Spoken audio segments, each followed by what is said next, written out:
blood is flowing down the streets. People need to know we're living in a war zone. What's up, everybody? Welcome to the Loot Bros Podcast. I'm your host, Residentdarrell, and tonight is the first time that I think we have had the whole crew together in God knows how long. This is the Loot Bros Podcast. We are your absolute garbage truck on fire video game podcast. I finally have the whole crew together. Not only do I have the whole crew together tonight, but we have our long lost prodigal son, the Affectatious Donk CJ, is in the house. How are you doing tonight, brother? Thanks, guys and girls, and Kalai, for having me. Yeah, it's good. It feels like 6 months, but it's probably like, well, it almost is, isn't it? It was like December, I think. Yeah, you and I did like a one-on-one, but it's been a long time since we've had any semblance of this whole crew together. It's because he was on the run from the Australian government. Yeah, that's right. Do they know you're on here? No, we're almost back to normal life now, as I trust you guys are as well. So, well, relatively normal. So, yeah, it's been normal here in the South for a long time. Yeah. As normal as it can be in the United States. Darrell, I would use that term normal for the South and very loose slip. Hey, man. No one retires and goes up north. That's all I'm saying. You guys all come down here whenever you've lived your wild lives, you made all your bad decisions, and then you're like, you know what? I'm ready to slow life down and just enjoy it. So I'm ready to live for actual decent money, not for working 5 jobs. That's right. I don't need to have 3 jobs and 7 people living in my house so that we can pay rent because the government takes all my money. Hey, you know what? But those 7 people aren't my cousins, and I'm not married to them. Oh, you know shit! That is true. You guys probably got all your teeth up there too. So. Well, speaking of, we have coming in clutch Kalai in the house. How you doing? I'm glad to be back. You came in with some energy tonight too. That's awesome. I know. I've been drinking all day today. That's right, because it's your birthday. Happy birthday, Kalai. Thank you. Happy birthday, you're old. Hey, coming from the baby in the group. Wow. Exactly. Can I just bump in there? Because I think it was last week or it was the week before, and you got onto that old conversation or whatever. And Zach, isn't it? You're very young, sir. I'm a similar age, well, almost as old as Kalai, basically. And I think you said you finished school or something at a certain year or something. I don't know. The year came out was 99 or 98 for something. I forget. And that was the year that I finished school. Maybe that was the year you were born. I don't know. Kalai graduated in 96 and I was born in 96. That's what it was. Yeah. I graduated in 98. So I was like, Jesus. Wait, it gets worse. It gets worse. I was doing something. I was out last night with some coworkers, and one of the coworkers' daughters, who's 23 years old, came because it was her last day at working with us, and we were celebrating, and her boyfriend came with her. So we're talking, and I said to him, I had the original Nintendo, and he went, "Oh, you had the Nintendo 64." I was like, "Jim, how old am I? That's the original Nintendo." I'm like, no, before that. He's like, "Oh, you mean the Super Nintendo?" Wow. Oh, I tell you what, 2 years makes a big difference because I'm not that old. That is old. There you go. Well, speaking of old, we got baby boy Zach in the house. How you doing? Down sweet home Alabama. There you go. He's singing our that's our that's song your national anthem, right? It sure is. And then we got Johnson Jam and Joe. How you doing, dude? Hey, I'm good. How are you guys? Man, we're hanging in there. So, you guys were talking about just how crazy things are. Typically, things in the South are kind of normal and real laid back. But at 2:00 today, 8 minutes from my house, so we have our big mall. There was a freaking shootout in the middle of the mall today. So that's crazy. Are you sure it wasn't a wedding? I mean, it could have been both, but it's a shotgun wedding. According to the descriptions, they didn't seem like the type to have the shotgun wedding. So I sounded like some people got to the mall and tried to, I guess, state their territories. It's pretty unfortunate. A bunch of people got hurt. It was wild. And we were sitting here at the house, and all of a sudden my family's calling and freaking out. They're like, "What are you doing?" I'm like, "I'm playing video games. What are you doing?" And they're like, there was a shootout at the mall right down the road. I'm like, yeah, I mean, we talked about going that way today, but because I hadn't seen the family, they had all the roads over here shut down. It was absolutely crazy. So, since it's the South, like up here, you have a chance that it could be gang wars. Down there, it's the McCoys versus the Hatfields. That's right. You ain't lying. So, well, hey, all seriousness aside, let's start this show off with a toast. Everybody brought some energy tonight, man. Everybody's on fire tonight. This is awesome. I have no idea how excited I am. All right, tonight's toast goes out to, she's 29 again. It's Kalai. Thank you. We've got our Patreon producers. We have the Affectatious Donk. Oh, hey, he's right here with us. We got Redbeard Rick. We got My Name is F Mayo and MZ Nitro. Thank you guys for all your support. Speaking of Patreon, we got some bonus content up there. We'll have an extra bonus content episode dropping this coming week when this goes live as well. And then, is there anything else going on in your guys' lives? Anything else cool happening you guys want to toast to? I want to toast to actually having good sound quality this week. Okay, yeah. Hey, man, continue to toast to the greatest wrestling promotion in the world. That's right, AEW. Dude, that Hangman Page and no, I haven't seen it yet. Shh. It was what's Maybe a day behind.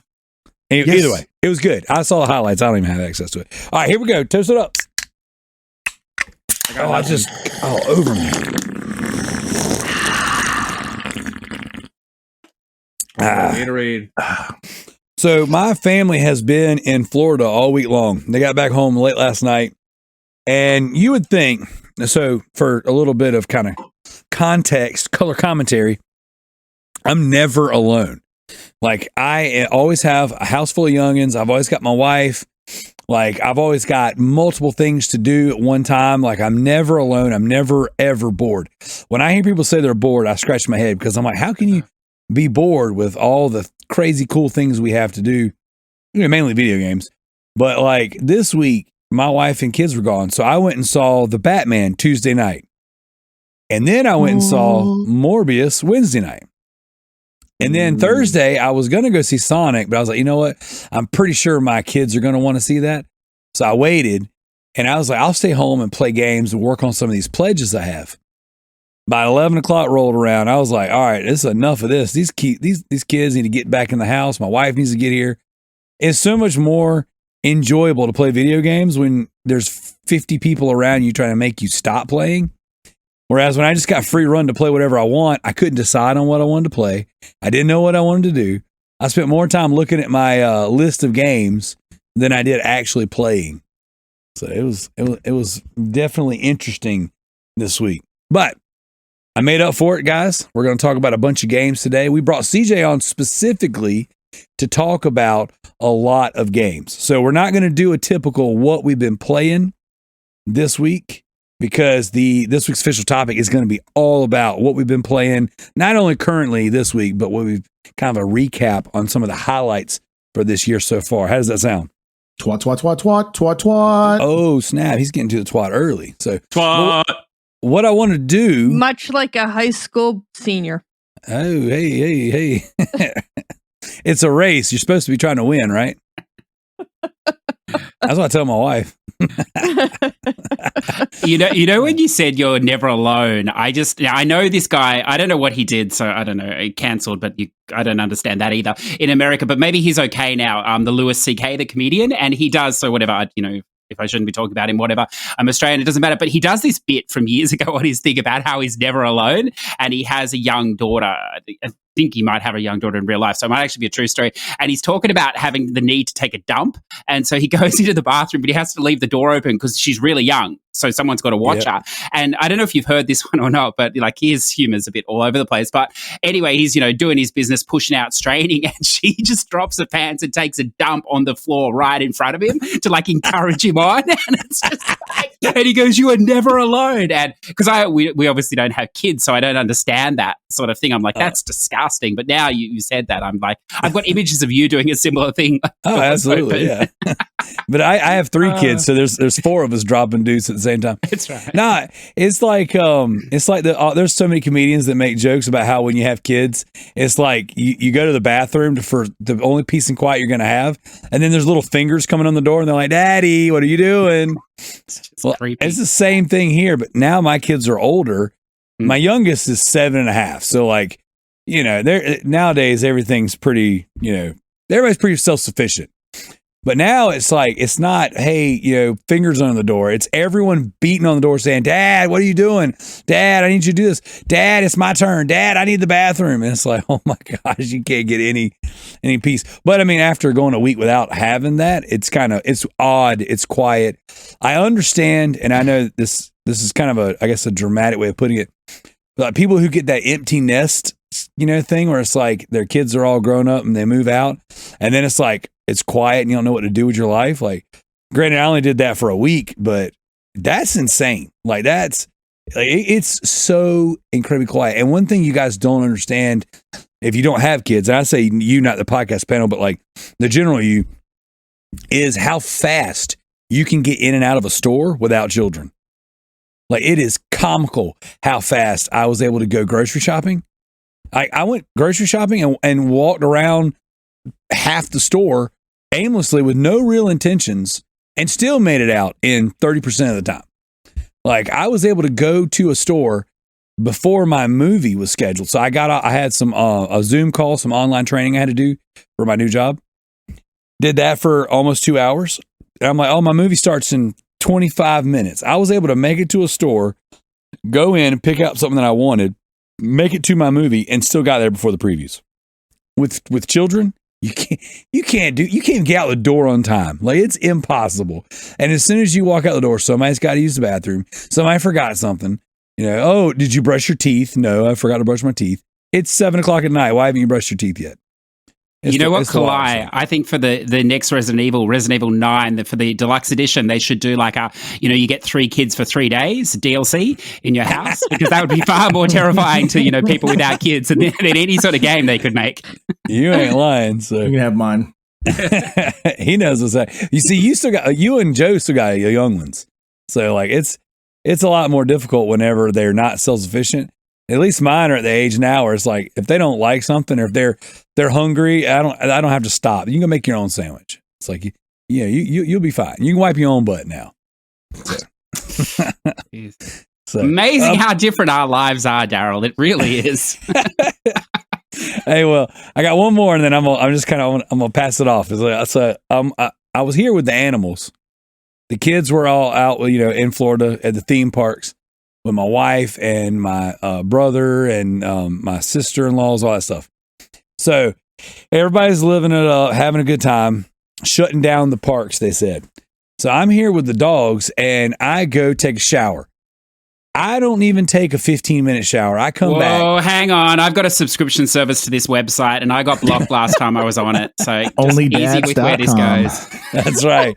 No, I gave up the OnlyFans. I turned the camera off this time.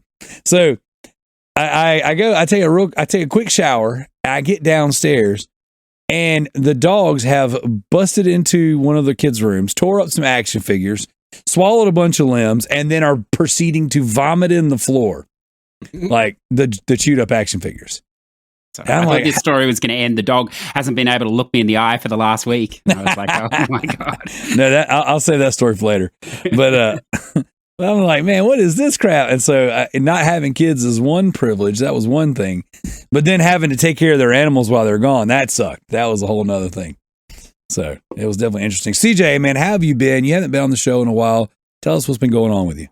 Yeah, no, I've been good. I sort of, when we spoke last time, I was coming off my 6-month sabbatical of working from home, basically. And then we took, the way the holidays work and stuff with here, took sort of like almost 3 months off or so, and just traveled a little bit just around Australia because couldn't go anywhere else. well, now we can, I think, but only just. But yeah, no, it's been really good or whatever. And then the last sort of 2 months, I suppose, month and a half, been back at work. And very stressful, Darrell, when you've worked from home for like 6 months, loosely, going back in again and being around people and just around a normal schedule is kind of weird. And so I haven't necessarily been gaming a huge amount, I think, but we sort of decided to take holidays again, all the way our holidays work have come up, and I have 3 weeks off now to reacclimatize to normal humanity, I suppose. But yeah, it's been a bit of an adjustment, because I think last time I spoke to you was like, I was getting to the end of this like massive like solitary period where it's really just the two of us and maybe family. We hadn't seen a lot of people, just the way things were here, the way the government was and stuff. So it's been awesome just to be back to being like a bit of a normal person, I suppose, and doing normal stuff, which I know the rest of the world continued to do, well, except for China and Australia. But now we're like the rest of the world a bit, so, which is good. Well, that's very good. That's very good. Kalai, you said you've been out day drinking like a real Southerner. How have you been? I'm doing really good. It's kind of nice to be back on the podcast on a more full-time schedule. Like, I felt really bad that I haven't been able to make it because of everything that's been going on in my life. So here's to hoping I come back a lot more. You get to hear me on the podcast. Here's to hoping we don't keep up with that McPherson Priestley name. There you go. That's right. That. All right, Joe, how you been? I've been good. I mean, it's been crazy. I just got back from Boston on last Saturday, and that was fun. I was there for 3 days for work, and then when I got back, I got like super sick, which was super shitty and super awesome at the same time. Because when I'm sick, how's your butt? My butt feels good right now. It did not feel good on Sunday and Monday. I forgot about that. Jesus. But I played a shit ton of video games. I beat like 5 games in like 3 days. So I was smashing shit left and right. It was smashing shit in the toilet and smashing shit on my PlayStation. Jeez. Not actual shit on my PlayStation. That'd be gross. And a waste of $600, but. But I got a lot of things down, which was nice. Food was one of them for the first time in 3 days. Jeez. But I had a good time. I mean, the Mets have been doing great. So start of the baseball season. So. No, let's not talk about that. Dude, they're doing awesome. Sucks to be a Phillies fan, doesn't it? It does. Well, sucks to suck. That's what she said. And AEW is still the greatest promotion. So things are great. There you go. AEW is definitely killing it. So, Zach, have I hit you up yet? Have you? No, we have not. All right. Have you been? I've been really tired. This is my first weekend I've had off in like 3 weeks, like actually off, not working at all. So I am happy to be here, even though technically today was a big old hogwash. But now I finally get to talk to CJ. Everybody's been saying, "Hey, talk to CJ. You can call him on Discord." And I was just like, "Yeah, we'll wait." And then CJ comes on the podcast, so here we are. Yeah, this guy makes me a little bit nervous because I know he's played more than 5 minutes of the games he's going to talk about. So he's just going to line me up and call out my bullshit today, which will be excellent. as I'm playing one of my pledges right now. There you go. Hey, I've been 5 minutes to death today, so you won't be alone. That's for sure. So, all right, guys. Well, like I said, this is Loot Bros Podcast. We're going to talk about games, and what I like to do, if it works out, is each quarter to get together in a capacity like we're going to do today, similar to how CJ and I did in December of last year, and kind of do a recap of games we've already played. Maybe a game, obviously the stuff we've recently played, but maybe highlight things that we might have glossed over or revisited and didn't really give its just due. So I think that when CJ and I sat down back in December and had this big meaty conversation, it's like 2 hours and like 14 minutes or something like that of just games. And I was like, man, we covered a lot. And man, I say we, but CJ covered a lot because he played way more than I did. And today is not going to be any different because you guys have all played more than I have. Maybe with the exception of Kalai, just because of the circumstances. But before we get Before we get too deep into all that, let's go ahead and knock out the backlog beatdown. the leaderboards. Let's do some community questions to get us all riled up. And then we're just going to rip loose and start talking about games. So, Zach, do you have the backlog beat down? I mean, the leaderboards accessible. I do. I have the leaderboards accessible as we speak. All right. So, do we want to start? You know what, CJ, I'll let you pick. You want to start with the I'm styling on you leaderboards? You want to start with the True Trophies leaderboard? Let's go there. I'm styling on you because he's going to make us all feel bad and inadequate with his massive score. Yeah, yes. All right. So in first place, I'm styling on you, bro, as always, with 88,040 achievement points. Goodness, he is like torn into something. Something's gonna come loose in this guy because he is like just nasty right now. I don't think he works. How do you walk around with that big of an e-penis in your pants? He's got to have someone come around and drag it for him, like a bride with the friggin' veil. I mean, is that Tricky shop? The train. Does Tricky walk around holding his e-penis for him? There you go. He's if I can indulge for a second, he's actually doing this I forget what they call it. It's a gamer score competition anyway. GSL Gamer Score League on xboxachievements.org. Yeah, that's it. Not the other one. So he's doing it for a month with his partner in crime and partner in real life, I believe, too. And so that's the reason why they're putting up these ridiculous scores, because there's a whole group of teams trying to make the most score in a month or whatever. But the way he's going to make more score in like a month than I've made in like 5 years on that thing, which is insane. That is well, don't get ahead of yourself. You know, you're in second place. Yeah. With 3,785 achievement points. It's a bit of a drop. It's a bit of like an 85,000 achievement point difference. That is incredible. And we got JT in third place with 1,015 achievement points. Now, I'm going to put a pin in JT. We're going to come back to him because I've got something I want to share when you're done with both those leaderboards. Okay. In fourth place, we got Sadik with 720 achievement points. And then in fifth place, yours truly with 315 achievement points, playing my pledges. It's such an awesome feeling to beat Sadik. That guy is a bit of a machine when Stalin's not going off, and he's always got his 3,000 or whatever, and I can only muster like 1,500. So it's wonderful to squash him down the bottom of the boards a bit. There you go. I don't know this, Sadik, but I'm glad. No, I keep hearing you read out his name before, this last 2 weeks of madness, and like he's always at the top, and I'm like, who is this guy? Doesn't he know his place in the world? What's he doing? There you go. I really do, and I mean this genuinely. I love when we get like these new, trophy and achievement hunters that just show up on the leaderboard. And it's like, not only is it a new name, so that's awesome. That means that things are growing, people are listening, and people are getting involved.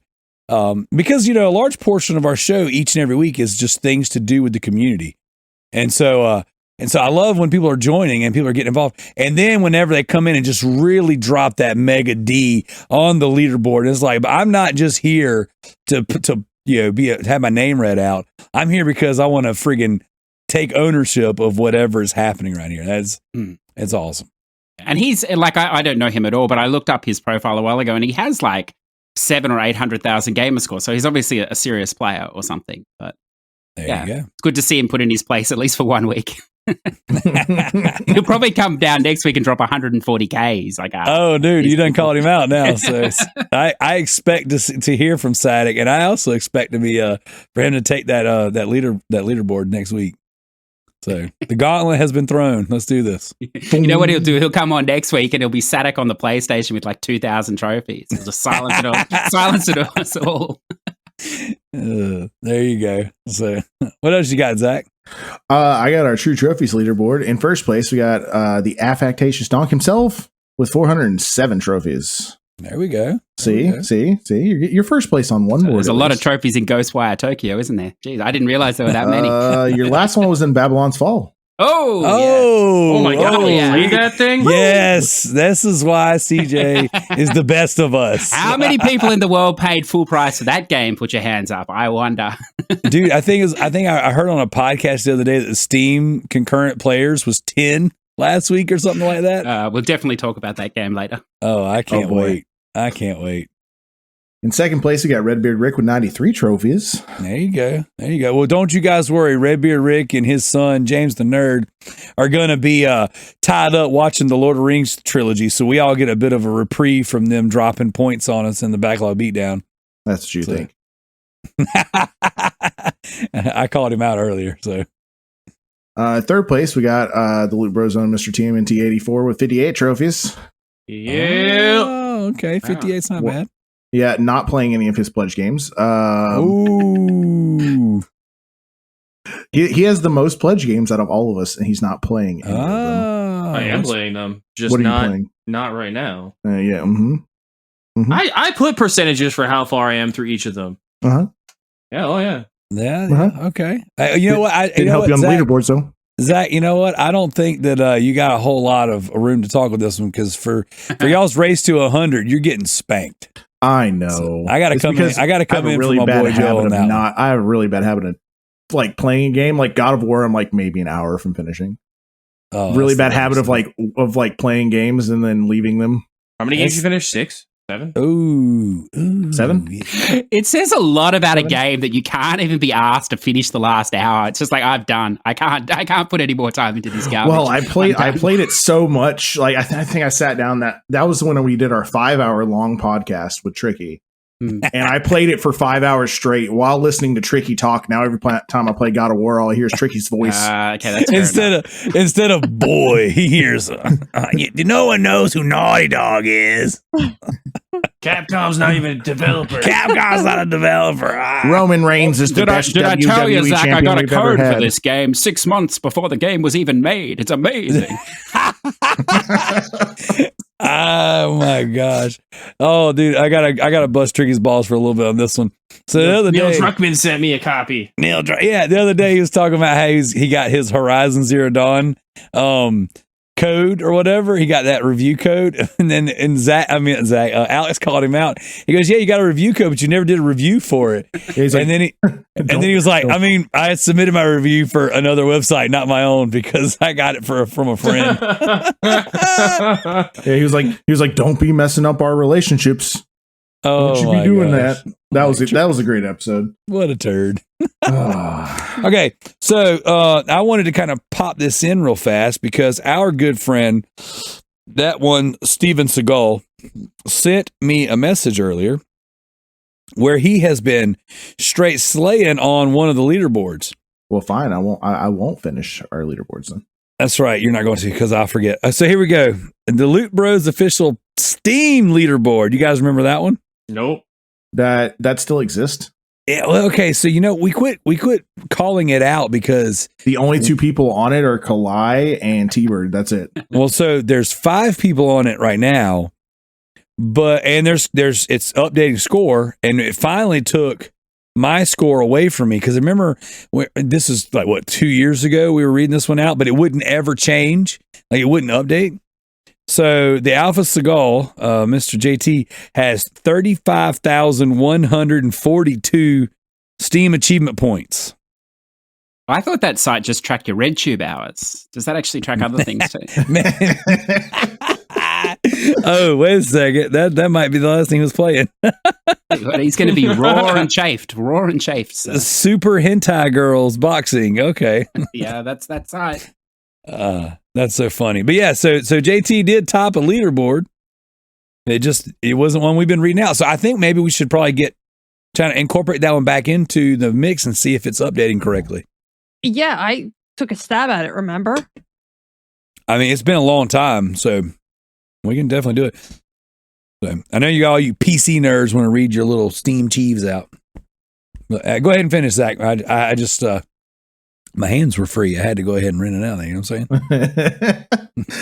saying? Fourth place, he's back from the dead. We got the Grounded Gamer with 27 trophies. He's dead. He's dead again. He's back to work. Yeah. Well, he was playing Elden Ring, so good for him. Yeah, we were playing it together. Well, not together. Well, like he was watching me die a lot, and then he was playing it. There you go. And then I don't feel like reading off 5th place, so we're just going to skip 5th place. There you go. Unfortunately, 5th place is Tricky Mick with 19 trophies. Yeah, we can stop at 3. It's good. No, I'll stop at 4. How many games has he beat this year? Like 2? Three. I think 3. Yeah, he's beat. Yeah, it was 3 last time we talked. He only has 2 platinums this year. Yeah, but it's much harder on PlayStation 5 because you don't have the save states you have on those retro games that he likes. Plus, isn't he keeping with the I'm not going to play any spam rats bans or something? Yeah, so he doesn't have any games to play.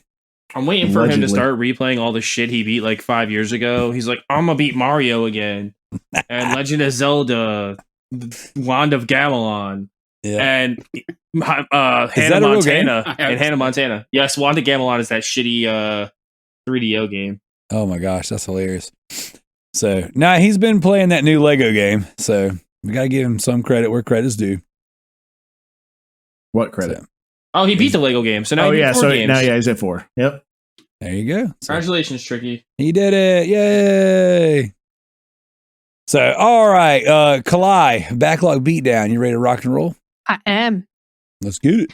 I made sure to update it before we came today, so whoa. It's all updated. We have Ed J3DG at 46 points. Killing it. CJ at 44. Killing it. Redbeard Rick at 40. Okay. Gareth Davis at 32. Darrell and JT are tied at 30. That's getting ready to change, JT. You're going down, son. I'm going for the top. I'm selling you bros 21. Next is Joe, but his doesn't count yet because apparently he's just not updating his stuff. Yeah, well, if he can't be bothered to update, we can't be bothered to read it out. You know what I'm saying? True. Then Zachary Lefford at 13, Alex at 11, James the Nerd, Jared and Tricky at 10.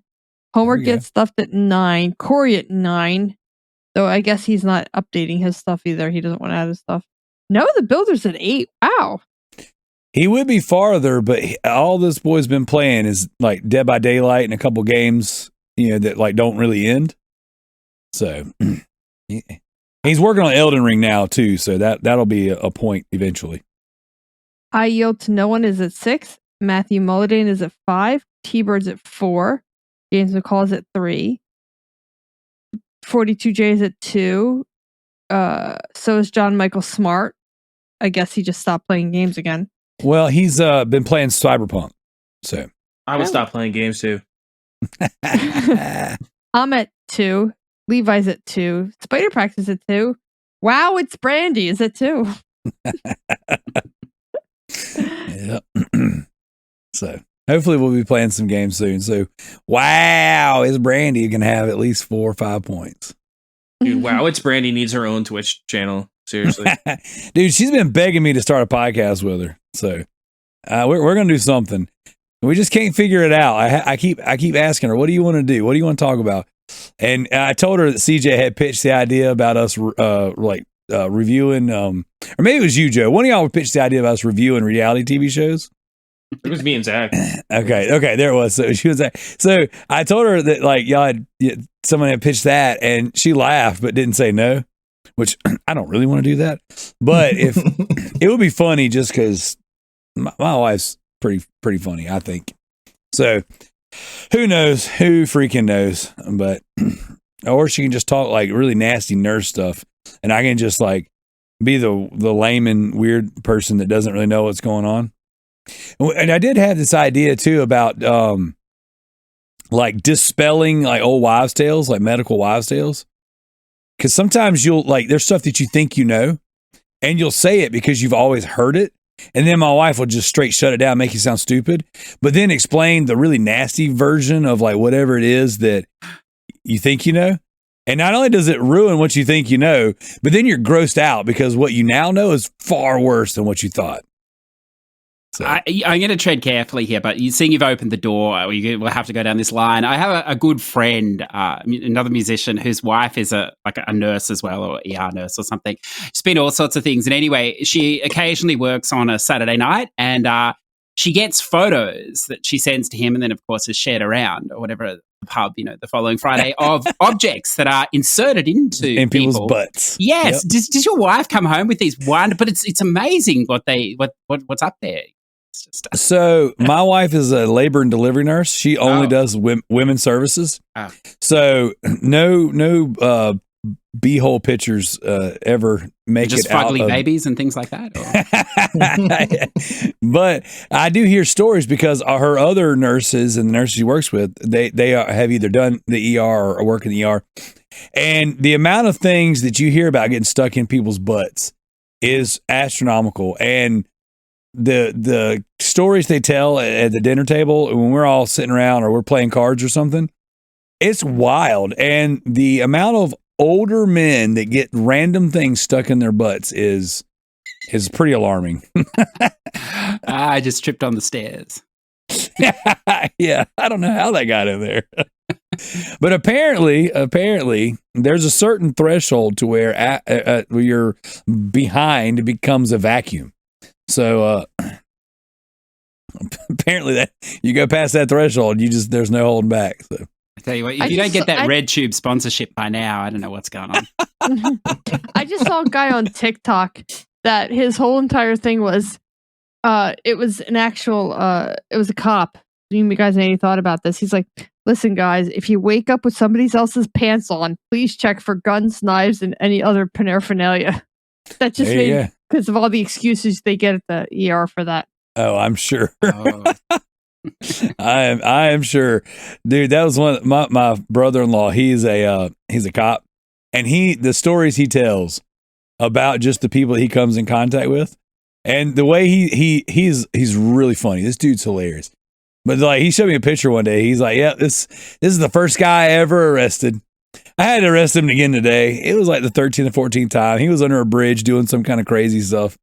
But he'll tell the story like it's like it's super poetic, and it's almost like this milestone in his and this dude's relationship. Just is like, yep, this is the first guy I ever arrested. We got to hang out today.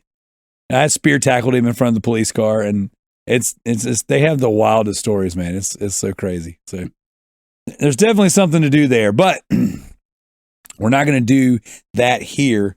So let's head on over to our community questions. We got a couple good ones. So I hope you guys are ready and have some good answers queued up. If I could open my freaking iPad. What's this trash? All right. Matt G writes in and says, what are your thoughts on emulation and what it's doing to try and preserve gaming history when companies like Nintendo are doing everything they can to destroy it? He's got more questions, but I kind of want to stop right there for a minute. What do you guys think about emulation in the sense of game preservation? We'll start with, go ahead, Kalai. I think it's really important because a lot of us like to replay those games. I mean, Joe and I were just talking about how he replays games instead of playing his newer games. And to be perfectly honest, we're now almost to the third generation of people that haven't actually played those games. Yeah, I mean, there's a lot of stuff out there that doesn't exist anymore. So, as far as emulation to, save games, I've heard it phrased that way before. Excuse me, but that's never really been like when I think about emulation. I think about emulation to steal games.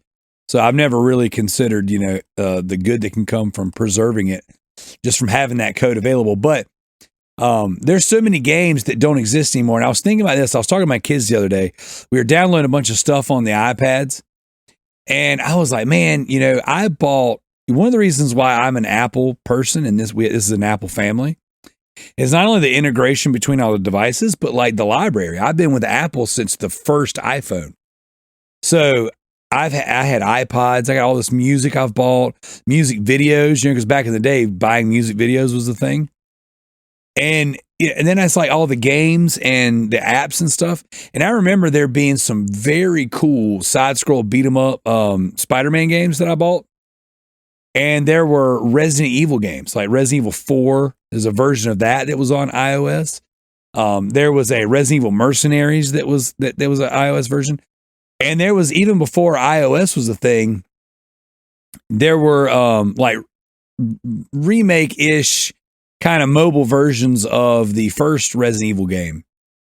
And those things are gone now. Like those achievements. Booyah. If you don't have a device with them loaded on there, that was never updated, those are gone. Like I can't go in my library anymore and download any of those games. And even the things that you could download if you upgrade your iOS software to a certain point, those are no longer available to play. So I guess we do need some sort of system to where you can access this stuff. And I guess if emulation is that system, then I think it's a good thing. What do you think, CJ?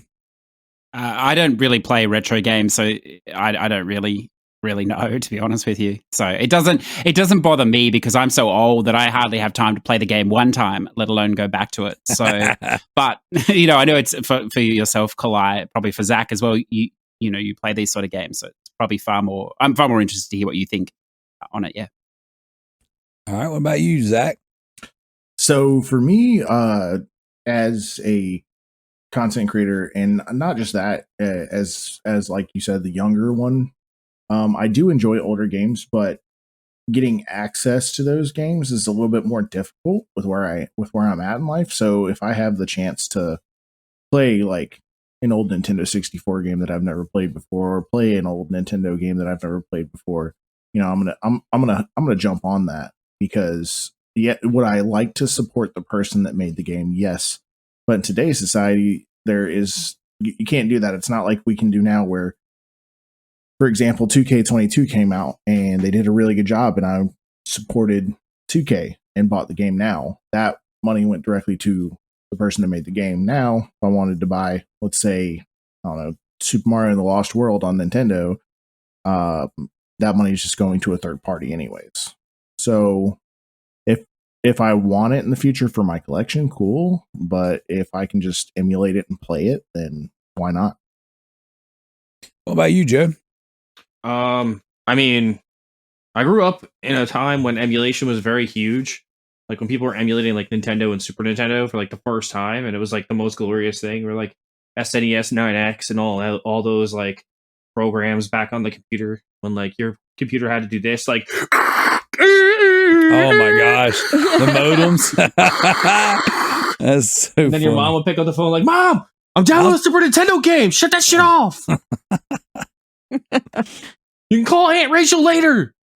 Oh my gosh, dude, that's so. Trying to download Earthbound. I'm on Napster trying to download the new El Nino CD. Stop. Yo, POD just released a new single. I know. Fundamental Elements. I gotta have this. I will not be cool tomorrow if I don't listen to this song. Dude, that's the best. So here's my question then, and Joe, Kalai, you guys can probably weigh in on this better than most of us. What exactly is going on with Nintendo that warranted such a question? Are they doing something else to get rid of games, or is it just people are just pricks.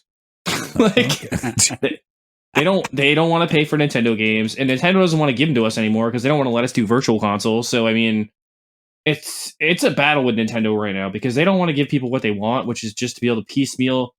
Like everyone's like, oh well, Nintendo needs a gaming service where they give everything for free, and then when they do that and they don't give people the games that they want, then everybody bitches and complains.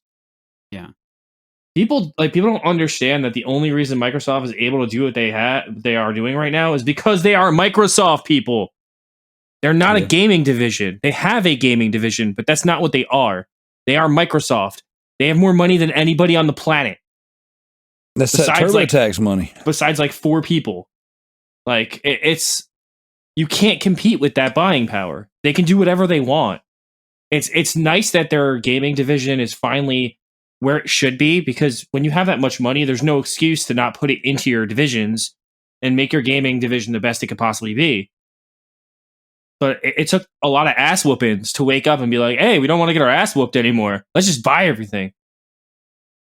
But not everybody else can do that. So like Nintendo has the luxury of having such a massive back catalog of games people actually want to play.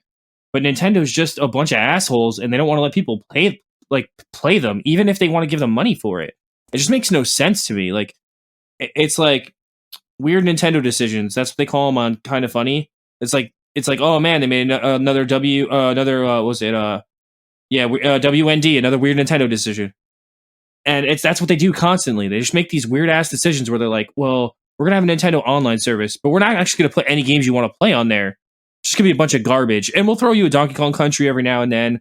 Oh, here's some Mario Kart tracks to keep you guys happy, but here's some old ass Nintendo game that 5 of you owned when you were like 5. And they want people to be happy with that, and they're not. So people are going out and emulating all their stuff and stealing it because they're trying to vote with their wallets, but they're doing it in the wrong way. If you don't want the Switch to be successful or the eShop to be successful, stop buying games on it. Don't buy the 17th version of Mario. Don't buy, I don't know. I don't know. I'm just a scorned Nintendo fan at this point because I want Virtual Console back, and I know it's never coming back. Like, I would like to just buy games a la carte and not have to be sucked into a subscription service. I get it. So emulation is one of the.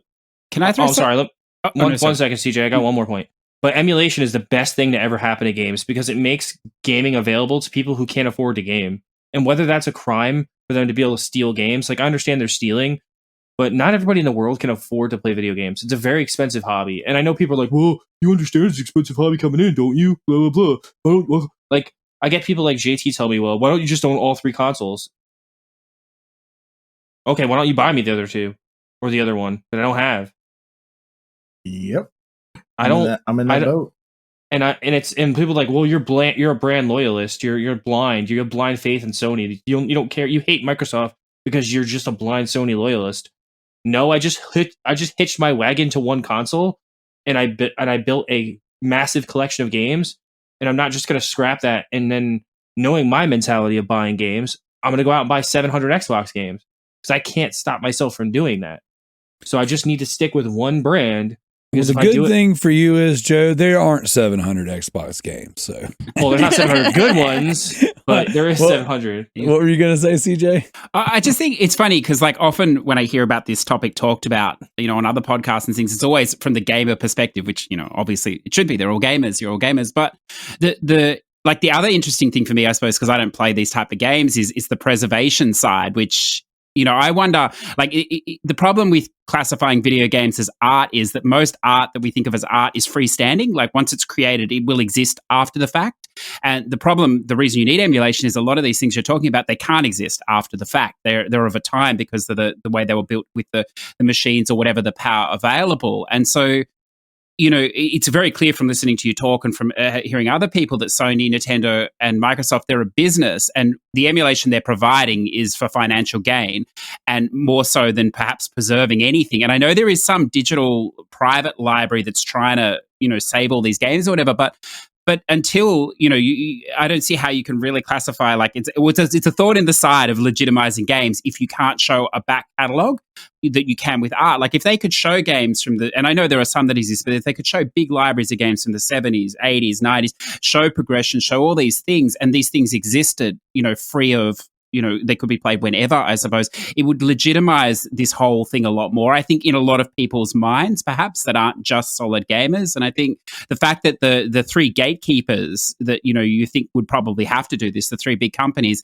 they're only going to do it so far as they can make money. And so it's just another sign that this is like it's just a business, it's a cash cow, whatever, and it's maybe not so much art, it's all being driven one way. Like, if they, and I know it's a bit of a tangent perhaps, but if they really cared about the legacy, they would preserve these things and offer them in a fixed state. And I know you have third parties like Evercade doing it, but the actual companies themselves aren't interested in really doing it. And I think that's like, it's just interesting, from if you were a non-gamer and you see that, it's just like, well, if they can't even be bothered, these things are just flash in the pan. They're only supposed to last a year or 2. We can't really take any of this seriously. And I think that's it's an interesting point to consider. And it's funny, like, even the modern stuff, because like a lot of times when we talk about emulation, we tend to think about old stuff, right? Mm. But like right now, we're living in a day and age where so many games are coming out, online only. Like, look at Gran Turismo. Like Gran Turismo Sport. Are the servers still on for GT Sport, or are they already off? No, they're on still. Okay, but they're closing soon, correct? I don't think so, because so many people are still play that game, and it still has a huge following as far as like the GT like sport community goes. But Yeah, I think they're going to start switching over to the new game eventually. I'm about to say, I feel like I just heard that it's got the expiration date fairly soon in the coming months, but like using those games just because we've been talking about them a lot, and like, what about preservation for stuff like that? Like that game, whenever the server shut down, but the majority of the game is no good anymore. It's like Destiny, though. Look at Destiny. Like, yeah, these people pour thousands of hours into their characters. This game's gonna be playable forever, or like World of Warcraft. Eventually, it's gonna shut down, and then you'll have nothing to show for like the billion of hours you've played this game. Like, it's just inevitable. Like, I understand buying games digitally. Like, one day I'm not gonna own them because my device is gonna break, and I'm never gonna be able to recover them. And that's just the way it is. Like, I know that on my 3DS, I know that on my Switch. Like, Nintendo doesn't back up your games like anywhere anymore. Actually, I think Nintendo does now with the Switch. I think they are backed up on your account. Yeah, they are now because you can download again. But for years, they weren't. So, like, if your 3DS broke, you were shit out of luck. Well, that, and two, with the 3DS, you didn't have to have like a designated central profile. Like, you could create almost like a dummy profile and buy a game, unlock it to a DS, and if that DS died, you just didn't have access to it anymore. That's like so crazy. Though. When I bought my kids their DSs, I bought that Tamagotchi Life or whatever for my daughter, and then like we lost her 3DS, and so I tried to log into an account that didn't exist, and then Trophy! long story short, I ended up having to, set up another, DS and buy the game a second time because there wasn't like the email address that I used to sync everything up didn't have like, I can't remember exactly, but it didn't have like a way to re-download the game, or there was no proof that with my email address, the only one I use, that had a Nintendo online account. And so I don't know. I was just like, and even if it does, it was so difficult and so archaically laid out that I couldn't figure it out to the point where I ended up having to buy a game a second time. And, but like when that thing's gone, it's gone. Like that game, we don't have a copy of it. So whenever the Nintendo decides that, those servers don't work anymore, whatever we bought with those machines are gone. So, here's a question for you, like an extension on that. Like, I'd be interested in all your opinions. So I think like a lot of these retro games are based on nostalgia. And I wonder how much interest there's really going to be with young gamers that are 12 or 13, in 10 years' time playing a lot of these really old games you're talking about. Like, I think a reason people collect them, a large reason is because they remember playing them as kids and they have this background in them.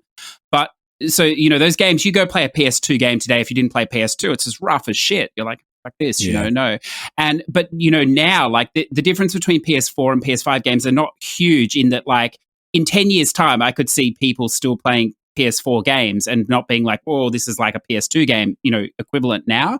So do you think like we're maybe at a start now, maybe from the PS4 generation on, Nintendo equivalent, that maybe these games will be preserved, in 30 years' time, you'll still be able to play a Last of Us 2 or whatever, because maybe we're getting to a point now where the games are starting to look good enough that the next 10 or 20 years, it's not going to be such a massive increase in the way the games are that you as a young gamer in 30 years could still, just sort of slide into like a action adventure game from today and it would feel similar perhaps to what we have.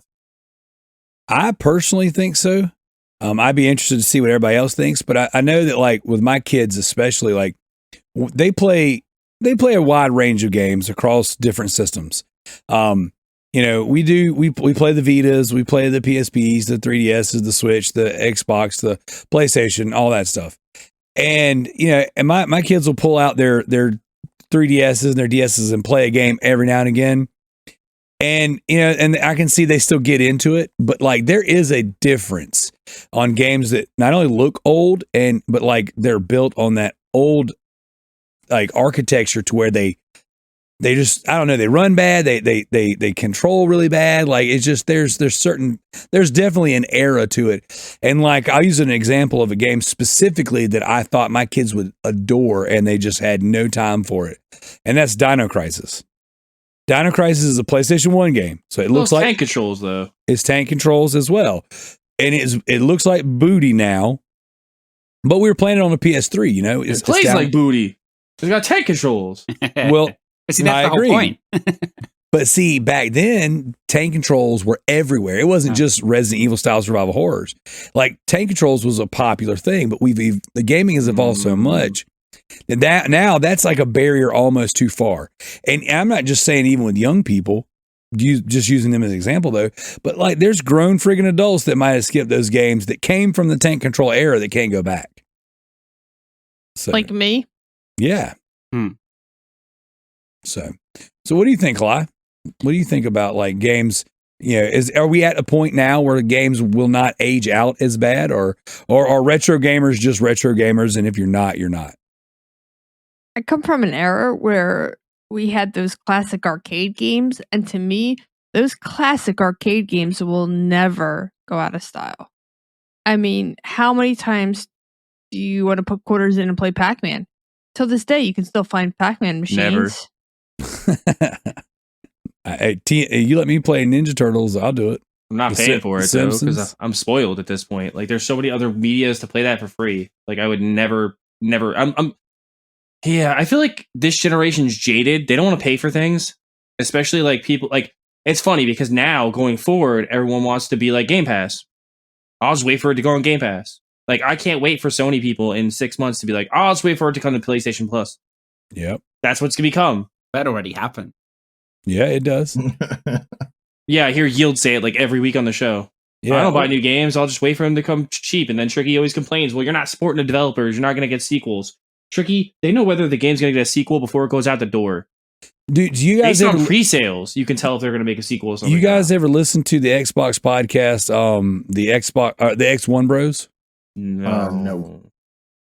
There's an Xbox podcast called the X1 Bros, and it's like, I think it's two brothers and like a half brother, or two brothers and like a really close friend. But they've all kind of grown up together and played games together. It's very positive and uplifting. They're funny dudes. They don't sit around and complain about how everything in the industry sucks. Like, they usually kind of highlight the things that are great. But even then, like, these guys are all about, you know what I'm saying, like getting games and trying all these new games and speaking positive about the games and all this stuff. And then I was listening to it this past week, and it's like, yeah, the new Lego game is so good. They just spent all this time talking about like all the great things that like it did to improve it. And they're like, unfortunately, it wasn't on Game Pass. I had to buy this one. and it wasn't anything meant by it, you know, like they weren't trying to be like any kind of way. But that's the new mentality now. It's going to be like that for PlayStation. You know, it's been like that for Game Pass. I mean, and that's a pro and a con. You know, like that's a pro because that means the service is good enough and people are bought in enough to where they're like, oh, dude, yeah, I know that my service is going to get the new things and I can wait and I've got plenty to play and blah blah blah whatever. But it's also. You know, it's a sad thing because that's the new news. Like, Jimmy Ryan's never gonna let that happen. He already said it. He's like, we're not putting games on here for free. We're not doing day and date. We don't believe in it. Worldwide, Jimmy Ryan. We believe that our products stand on their own and they do not need to be given away for free. Yeah, well, he talks out both sides of his mouth, so we'll see. Well, yeah. Hey, CJ, I think they need to hear the correct statement here. Which is? In Phil we trust. Yes, right.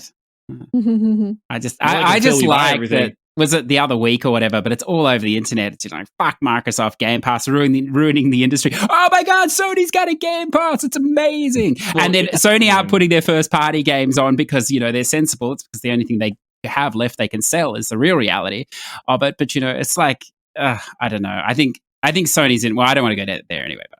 No, but like, oh no, we're gonna go there now because you brought it up. So you said it's the only thing they can sell. Hold on, you said it's the only thing they can sell because Microsoft can't sell anything. They had to create Game Pass. No, Sony won't put their first party. Like, I don't, because I haven't looked into it because I don't have as much money as Americans do, so I can't afford it anyway, most likely. But is the PS Now the top service, like Jim Ryan comes and bends you over once a week, for fun, like the top level of games for that, is that the same price as a year of Game Pass or is it less? So it's 120 a year or $17.99 a month. So it would be the equivalency of Game Pass Ultimate. Well, I think it's more. Isn't Game Pass like 15? If you pay by the month. If you pay for Game Pass for a full year, it is $100. I think it's a flat $100 if you buy the prepaid code. If you pay for it monthly, it's $14.99. So it's still cheaper. Yeah. Both ways. Yeah, so this is going to be more expensive without any day one games from Sony, and it's going to be third party game. Well, let's be honest, it's going to be a lot of old shitty games that they put on there, and a handful of decent things that are probably already on Game Pass anyway. So Game Pass Ultimate for a year is $179. Like that makes no sense. So it's $14.99, right? So you buy that. So that's $180 a year. Right, so the top tier of PlayStation Plus is $17.99, and that's going to be $215 a year. So, or you can buy it by the year, and it's $120. Well, even if they're within like $20 or $30, they're basically similar price range. So you're getting less with the PlayStation one than you're getting with the Game Pass one. You're getting less when it comes to, I guess, day and date style things, but you're getting more games. Like it'll be substantially more games. Yeah, but you can whack on 600 shitty games that no one ever touches, and you've got more. Like that's not an achievement. These services, you don't need more. You need quality.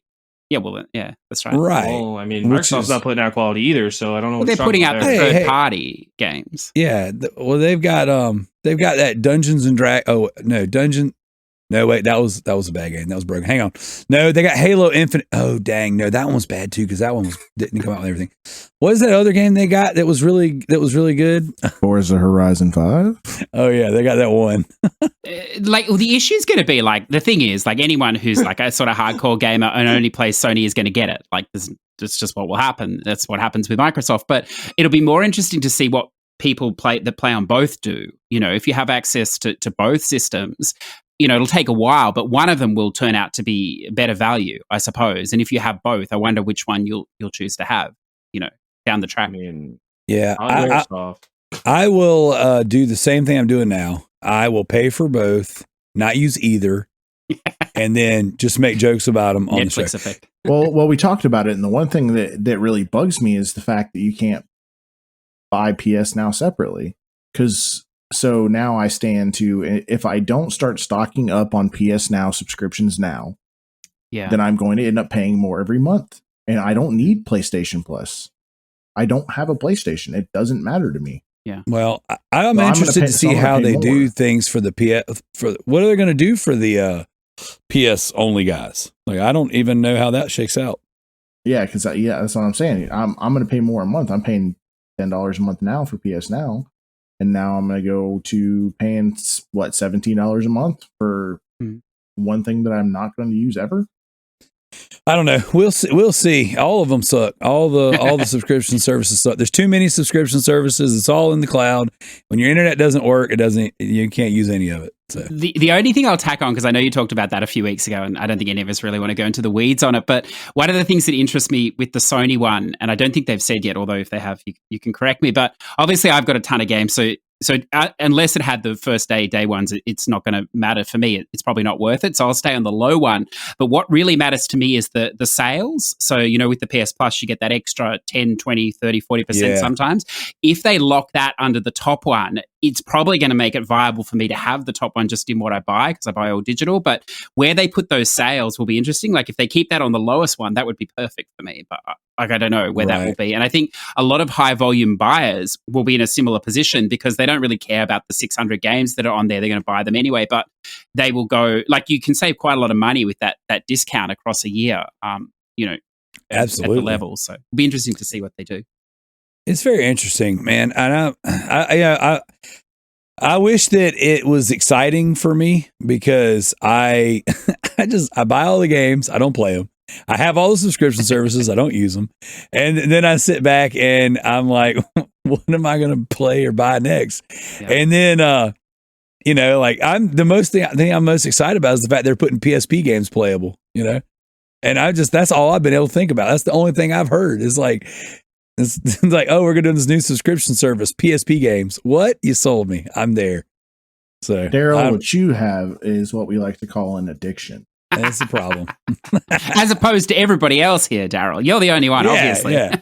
Yeah, I'm just the only one that's got the cojones enough to admit it. So I didn't. I'm not telling you guys to show off your Steam libraries or anything like that. So here we. I mean, you can have my Steam library. It ain't that big. Well, that's what she said. Oh, all right. Probably. So heading on back to the community questions, Mr. JT That One Seagull leaves us a real deep thinking question here, guys. You ready?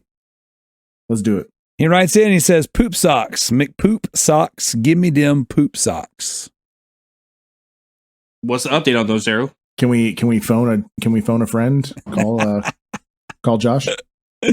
Yeah, actually, I have not gotten an update on the poop sock merchandise yet. So last thing I got was I got a picture. I got a picture of the hand-drawn outline, but our artist he's this big shot comic guy now, so I'll try to get him on the show. As a matter of fact, I was trying to get him on last week to do some comic stuff, and we're working on it. So we'll see. Hopefully I'll have you an update in the next couple weeks about our merchandise. There's probably a limit to how many you can make per day, like 2, 3. It'd be a really good day, wouldn't it? So that'd be something. I don't know. Joe could have made a dozen poop socks the other day. You have to Apparently, share it around. yeah. Now, Trophy, is that our official mascot, the poop sock? Poopy McPoop sock? Is that going to be our official mascot now? Like, are we going to draw a face on a piece of shit in a sock? It's going to be like Towley. I'm not Towley. What's his face? Shit Pickle? Mr. Hanky, yeah. Or Shit Pickle? Mr. Hanky. Oh my God. That's a good Shit PlayStation Pickle. name, Shit Pickle. I reckon. There you go. I wonder if you get away with that. You get sued by angry video game nerd. Come after you for that one. It's a good name. Speaking of online names, where did Tiny Schlong come from?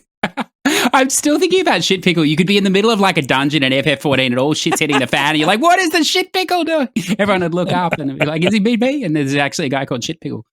No, Tiny Schlong is my German. So every racing game, because I play a few racing games, I go by the pseudonym Tiny Schlong. It's my German Mercedes professional driver. It's Tiny Schlong. Do you have names you use for every style of game you play? Like I always use the same. Yeah, the same one. I'm just hoping, like, if I crack it one day huge in, like, esports and, like, Tiny Schlong gets signed to, like, Mercedes, it'd be awesome. So that was something funny we used to do back in the day with, like, Halo and games like that, where we would change our name so that it would be, like, something, like, somewhat offensive whenever they killed you. So, like, my brother, he changed his name to General Ramrod. So, and when it would say like General Ramrod, killed you from behind, or General Ramrod gave you a headshot, or, like in different various, multiplayer games. I can't actually, I couldn't think of anything offensive that I wrote, but surely I had some offensive names over the years. But those are fun. So yeah, Tiny Schlong, glad to have you, Mr. German racer guy. So, all right, Diego writes in. He's got a series of 3 questions for us. These are fun. What are some embarrassing stories that happened to you during your childhood? Has it given you some sort of PTSD when you are reminded of said moment? Kalai, what are some embarrassing stories from your childhood? All right, I feel this is the proper podcast to tell this story on. Oh, God, here we go. Definitely involves poop. I wasn't very popular in high school. Makes this story funnier. And even funnier. So, I could give you some background. I went to school in a very small town. I was in the same classmates as the mayor's son. We're the same age. Which is very important to the story. Okay. The other important fact is that my father and the mayor didn't get along. The mayor didn't like my father's business. They were always going at it. Okay. All right. So for lunch, I think I had like tuna salad. And, I'm sitting at my desk and I have to get something out of my bag. So I lean over like to the left, like you usually do. and it just happened. I couldn't help myself. I literally farted in the mayor's son's face. That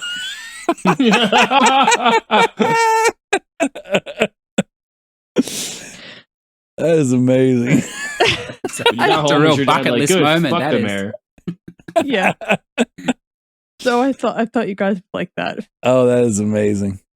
Okay, so how does that play out? Because those are the best stories. What did you do? Oh my god, My bad. I was like mortified. I don't know. Everybody made fun of me. I can't remember. I have so much PTSD. You got to sit on the couch and talk about that one. Yeah. All right, CJ, tell us some embarrassing stories about your childhood. Well, I don't think they're as funny as that one, but I have, I suppose, one loosely gaming one and one not gaming one. I remember, because obviously we couldn't play games as kids or whatever else, and parents were quite strict on what we watched and all that sort of stuff. And I had this good friend, or there's 4 kids used to live up the street, and their parents were just absent parents basically, so they had access to everything, seen everything, done everything. And one day we were having this long, because again, child of the 80s, this conversation came up about, had you seen, and we were probably young, 7-ish maybe, had you seen the Psycho movie, which, now people it's not even a horror movie probably, but back then or whatever, it was, especially if you're 7. And I was like, there's no way we would have been able to see it, but to keep up appearances or whatever, yeah, of course. And so I got drawn into this conversation that probably went for 30 minutes on this movie, and I'd never seen it, but you're just listening to other people and you just sort of you can throw in enough that it sounds like you'd seen it. And we were, for some reason, my mother walked past or whatever else about 30 or 40 minutes into this conversation, and in front of there must have been 7 kids there. She goes, "You've never seen that movie. How could you possibly know anything?" And I just remember feeling a huge sense of shame, I suppose, because all the other kids realized that I had never seen it or whatever, and what a sheltered existence I lived. And then the only, the gaming one, it's funny because I think it still haunts me to this day. I think I was about 11 or 12, and we're on a music tour to America, to the south, ironically, to Florida, and playing the saxophone or whatever else. So, and we went to this shopping mall or something, I don't remember, and came across one of these game shops, tabletop games, and I had an interest in all that stuff, because I'd read adventure books, but I'd never Dungeons & Dragons, never played any of that or stuff. And there was a game there you could buy a box. I don't remember what it was. And with all the cards, and you'd play, role playing type thing. And I remember I bought it or whatever else, and I thought, this will be awesome.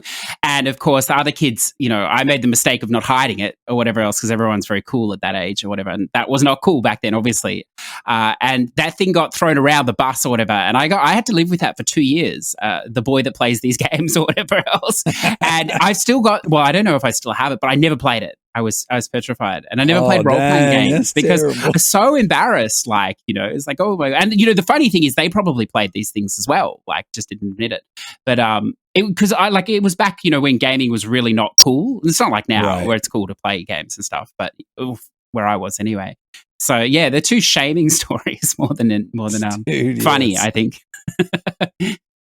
Joe, it probably explains a lot why I just compulsively buy games now. But I'll show them. I'll buy whatever I want. That's right. What you got, Joe?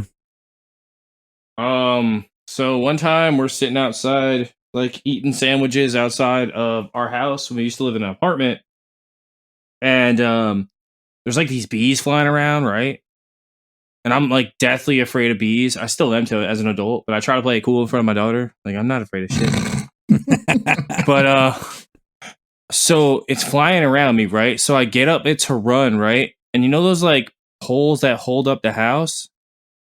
Okay. I smashed right into the fucking thing face first. Going I ran to run as fast as I could away from the bee, and I got 2 feet and smacked into one of those poles that holds up the houses.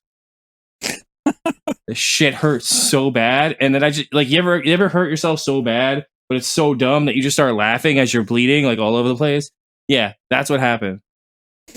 That's amazing. It hurt so bad that I just started laughing. And then I got a story from one of our sleepovers when we were kids. We used to torment this one little Indian kid that lived in our neighborhood. I don't know why we did it. We just did.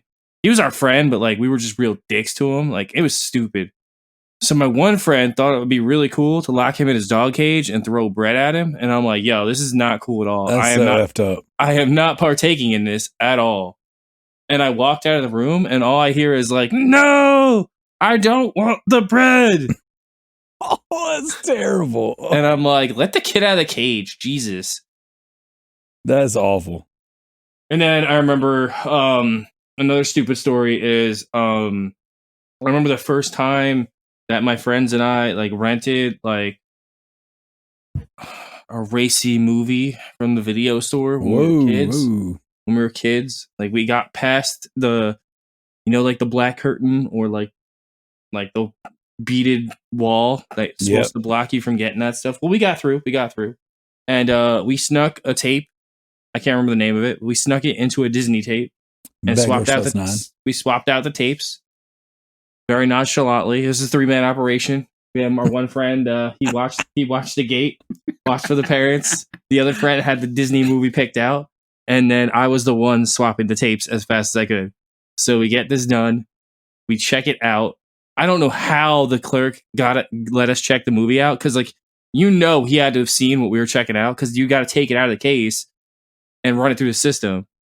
But I think maybe he was in on it. And he was just like, all right, let me let these kids have this. Oh, that's because they're either going to get busted and this shit's going to be hilarious. And my mom, or I'm going to be the coolest guy ever because I let them rent this. So we get it home. We wait till like everybody falls asleep in the house because it's like a big like 5-man sleepover. We got 2 other buddies coming over, and it's the 3-man crew that did the job. We're all bragging about it all night, and I'm like, shh, don't let the parents know. Come on, you're gonna give it away. So we were little. We were like 12 or 13. So we're getting through it's about time. We're watching the horror movie that we rented before that, right? And then my one friend sticks the tape in, right? He puts it on, and like the trailers come on and shit. So we all fell asleep, like all of us. Oh my gosh! And we left the volume on like really loud in the basement. So my dad comes down in the basement and goes, "What the fuck are you watching?" And wakes us all up, sends all my friends home, and I'm like grounded for like a month. Did you explain to him how this happened? Oh yeah. He's like, dude, mad props for your operation, but you guys can't fall asleep when you're trying to watch dirty shit. The least you could do is turn the volume down and not fall asleep. Come on, amateur hour here. And my dad was cool. My dad let us watch like kung fu movies when people slept over, like ECW and all this shit we should have been watching as 13. But like, he drew the line at like pornographic material. He was like, nah, it's not cool. You gotta treat ladies with a little bit more respect than that. He's like, and if at least you're gonna do it, like, come on, like, turn the volume down and don't get caught. It's like, don't be stupid. He's like, come on, whatever happened in nudie magazines, that shit's easy not to get caught. You took it too far. That's something. Oh, the funny thing is when you're young and you first get into one of those stores with your underage or whatever, and you're like, super stealthy and all this sort of thing or whatever else. And it's not until you're older and you go back in there and you realize that everybody in that place is like being super stealthy and super dodgy at the same time. 100%. Even people as an adult. Yeah, that's right. Even as an adult, like going into those stores, even when I was 21 and even in my late 20s, early 30s, like it's still weird going in there. You're like, oh yeah, buying this for my partner. Yeah, not for me. I just want to say something. Kids these days will never have to go through that again because now there's the internet and everybody knows the internet is for porn. That's true. Oh, RedTube's amazing. That's true. Yeah, it's the greatest website on the planet. That's gonna be terrible, man. That's gonna be the hardest thing to keep away from 2 young boys. Like I'm not ready to go through those stages with these kids. So it was the Wild West back when we were younger. So it was you had to fight to find it. Yeah. Now it's just like you got to fight to not find it. Remember that when we were young, we just beat off the Sable and Sonny and all those chicks on WWE. We didn't have to go very far. Vince McMahon was supplying it for us on the reg. Oh my gosh, Zach, what you got for us? He's just disgusted. And he's just sitting back and just shaking his head, just in pure disgust. All right, so since Zach doesn't have a story for us right now, I got a couple, but they're not necessarily childhood stories. It was funny because I was like, man, surely I was like not a cool kid growing up. So surely I got some embarrassing stories. And outside of like trying to do things that like I physically wasn't able to do, thus making myself look really stupid, I didn't have any great ones, but I'll share one. And then I got some as I was a young adult that I think are much better. Oh boy. So, you're back, Zach? Yeah, he's back now. So, oh no, I've been here. I was just pleasantly sitting back and listening to everyone's stories. So and then I started speaking and I realized that everyone's like, oh, I'm just sitting back here in disgust. And I look up and I'm like, oh, I'm still muted. So I didn't make any noises. So Zach, you can close this out then on this segment. But so what I did was we used to have like, we had this middle school I went to. We had this brand new facility, and then you weren't allowed to walk on certain parts of the ground. You had these like gray tiles, and you had these idiots running the show saying, walk on the gray line, like it's the freaking Green Mile or something, you know?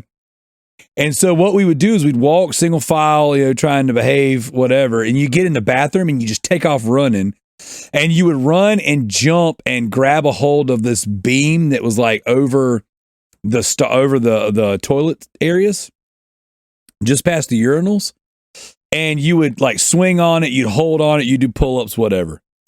So we walk the gray line, everyone takes off, so people are running, jumping, hitting the thing, grabbing it, swinging and jump forward, whatever. I run, jump, and I guess in midair I couldn't decide what exactly I wanted to do. So one hand was just going to slap this big beam and one hand was going to try to hang on to it. And I ended up just kind of halfway swinging and then spinning, landing on the top of my head, just straight up, just wiped out, looking foolish. And I don't know that it was like piss, but like there was a drain right there that had like water or some sort of liquid all around it. So I'm assuming it was urine because I landed in it. And it made the insult to injury much worse because all day long I had wet clothes and the guys around me were like, yeah, Darrell went to go swing on the bar and he fell into piss. So all day long I had to have the piss shirt of shame. Not to mention I hit my head really hard and I tried to make it out like it wasn't like a big deal, but that friggin', I remember like I was not happy. So. Outside of that, I got two fart stories, and both of these are really, really good for really different reasons. So one of them was in high school, and I was dating my wife at the time, and we both had weightlifting class together. And so after weightlifting, I would have this giant protein shake of the worst, nastiest, chalkiest protein you ever had in your life. I didn't come from money, so we had I had gotten one of my friend's moms to buy me a cheap tub of protein in exchange for yard work. So I was trying to get big, trying to get muscles. I needed to drink my protein shakes after my workouts, and that was all we knew. Yeah, that was what we were told. Eat a bunch of protein, lift a bunch of weights. So I'm doing that. But this stuff not only tasted bad going down, but it smelled god awful coming back out.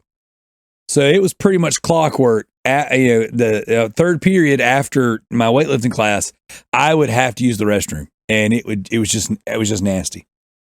So I don't know how it was for you guys, but like we had these like plastic chairs that were like mounted to the desk. Yep.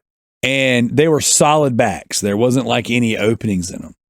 So I get into class, and you know my biological clock is kind of telling me what's going on. It's like, all right, man, you're laboring down. It's about time to go to the bathroom. But we're in the middle of a test, and everything it's like super, super quiet in there. Everyone's head down, like working. I am the second to last desk in the line. This is important. All the way in the far corner of the classroom. To my right is my girlfriend at the time, which is my wife now. And behind me is a mutual friend of ours, this girl named Jill. Really quiet, nice girl. She was in all the different, like beta club and, student staff stuff, whatever. A real, I don't want to say a goody two shoes, but like a good, quiet person who you wouldn't expect anything wild out of. So my stomach is just burning up. Like it's gurgling.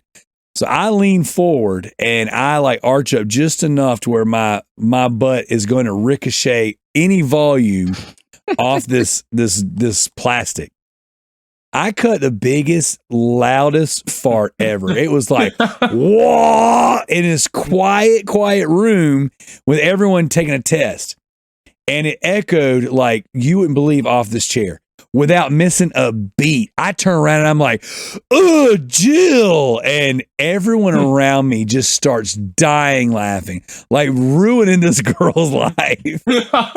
And she's so instantly embarrassed that she can't say anything. She's just like laughing and turning red and shaking her head no.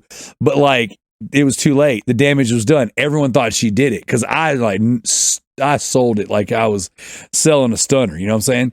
My wife, who was Jill's friend and knew how I am, she starts laughing, like obnoxiously laughing, and she can't even come to her aid. So the whole class, even our teacher, is like just laughing because this was the most obnoxious thing ever. And I like didn't just say, "Oh, Jill," I like stood up in my seat. It was just turned around and looked at her, and it was so funny. And no one ever believed it was me, even though I said, "No, I'm just kidding. It was me."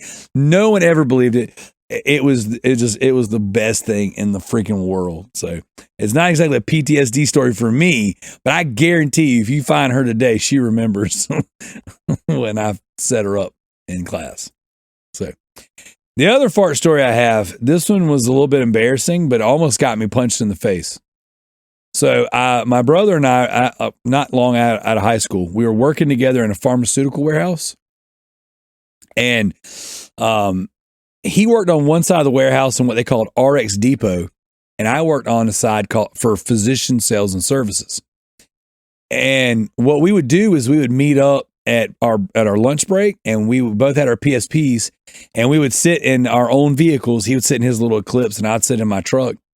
And we would plug the auxiliary cord into our PSPs, and we would play SmackDown vs. Raw 2007 on the PSPs, fighting each other through the little ad hoc mode while listening to the sound through our stereo systems. That's how cool we were. Wow. Yeah, we were freaking nerds. So I'm over there on my brother's side of the warehouse, right? Ready for him to get off work and let's go fight in the parking lot, on our wrestling games. And he was in the middle of an order and he was like, yeah, let me finish this. I was like, I got something you can finish. And I ripped the biggest, nastiest fart. Like, it was so bad. And he looked like he saw a ghost when I did it. I'm laughing. I'm like, what? And he's just not responding. He just eyes wide, just looking at me. I turn around and there's a dude standing up behind me where his head was like at my butt. He was pulling an order and I straight up farted in his ear. Like,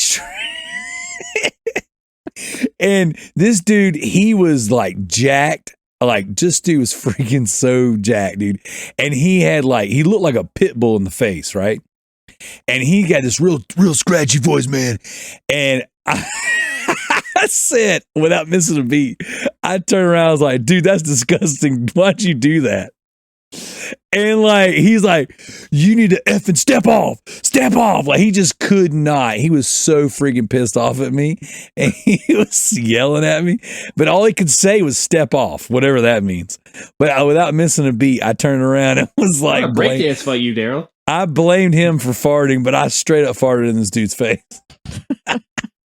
I didn't know he was behind me. Yeah, so I think he wanted to breakdance fight you. I mean, we tried, but I would have lost. Not a breakdance fight. So, anyways, yeah. So, was I embarrassed? Absolutely. But in the moment, I just no-sold it. I was like, that wasn't me. That was you. I'm a terrible person. So, all right, Zach, hit us with a story before we get out of here. All right. Well, dang, we're already leaving. All right. Well, this segment, we got more questions. So. All right. So I learned very, very early on. You know how your parents always tell you not to run with sharp objects or anything like that, or like always be aware of the sharp object that you have. Yes. Well, I thought it was a good idea and didn't even think anything of it. Put a pencil point up inside of my pocket. Ooh. And I started running through the hallway at school when I got there. Super excited. I think I was like 6 or 7. I don't remember the exact age, but I was running through the hallway, and all I remember feeling was like a stabbing pain in my hand. I was swinging my arms. Well, I looked down, and the pencil had stabbed me and was sticking in like the weird web part in between my index finger and my thumb. Oh, and I shit you not, when I tell you that one of the other kids fainted, was like, he's bleeding, and then just dropped. I was like, and I'm looking at it, I was like, looked at it for a second, and I don't know what it is when you're a kid and like you're in pain. If someone doesn't acknowledge your presence, you're fine. But as soon as someone acknowledges it, you're like, ah! So I'm sitting here screaming, and I was like, well, I guarantee you I will never run with a sharp object again. And to this day, I haven't stabbed myself with anything while running. Can't say I haven't stabbed myself with something by accident, but I have not stabbed myself with something while running. Ugh, man, that's a nasty spot to puncture. It was weird because there was like, after that, it was just like this weird like cone shaped hole in my hand for a while until it healed up. They're like, yeah, it's not big enough that we can really stitch it. I mean, we could put one stitch in it, but it's not going to do much. You're just going to have to let it heal. I was sitting there looking at him, just like holding it up to the light. I can see through my hand. That's awesome. You got anything else you want to share? All right. So if we're doing young adult stories, my time in the Marine Corps was vast with young adult stupidity. So, as most young adults do, before you're the age of 21, you have some alcohol. Well, one night where I think it was right before we were getting ready to go on deployment. 3 of us in the room are underage drinking, which is very, very frowned upon. And if you get caught, you get in a lot of trouble. Well, we had one friend that just would not stop trying to leave the room. And he hit me a couple of times while he was trying to leave the room. And I'm just like, dude, I was like, I love you to death, but if you do this again, I'm knocking you out. And he did it one more time. And the only thought that went through my head was WWE. So I picked him up by his waist and German suplexed him into his bed and knocked him out. This is more embarrassing for him. And then we were all so mad at him because we were trying to keep him in there all night that we not only drew penises on his face with Sharpies, we also took a pair of hair clippers and shaved a penis into his leg hair, and he had very thick leg hair. So while this man is blackout drunk, passed out in his bed after getting German suplexed, he woke up the next morning and was like, I can't go to PT looking like this at all. He couldn't even go to formation. He spent half the day in his room trying to get the Sharpie off his face. He ended up having to use one of those like green scrubby hard pads and like isopropyl alcohol. So I think he learned his lesson. Yeah, we've drawn penises on people before. So that's one of my favorite pastimes. So all right, Diego also writes in. He says, if you were on your deathbed with the only time remaining being as long as one of the games in your backlog, what game do you choose to play and why?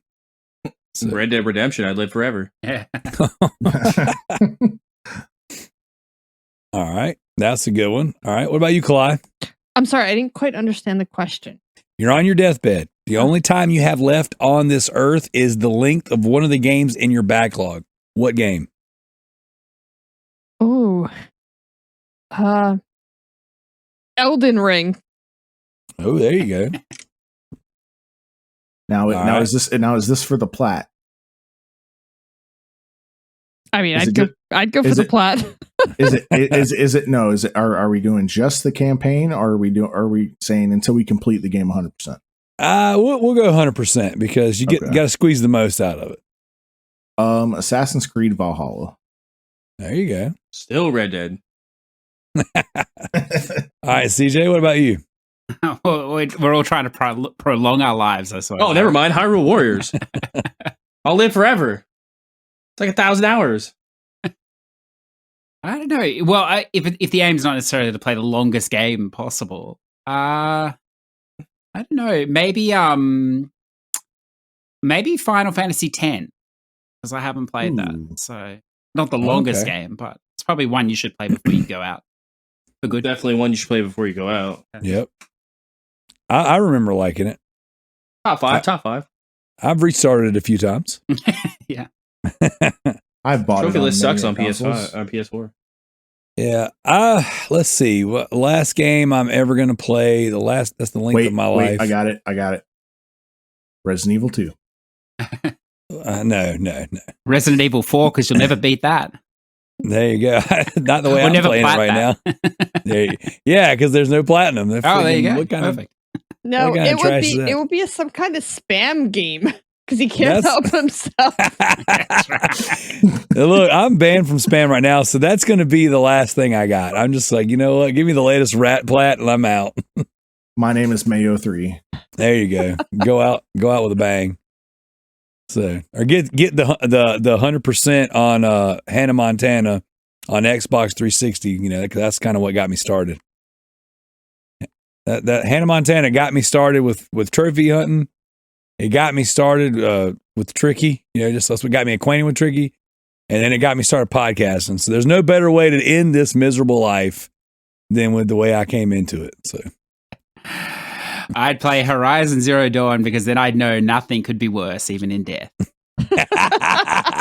Jesus. Way to bring the joke full circle. There you go. All right. And finally, this one is for the schlong. What hope does someone who doesn't play spam have against the icon Affectatious Donk in the BLB3? He's winning, isn't he? He is. But I guess he's concerned he might not be able to keep that up because eventually the spam will defeat him. Well, the spam's not long enough, though. That's the thing. Because the spam, it's got to be at least an hour, doesn't it?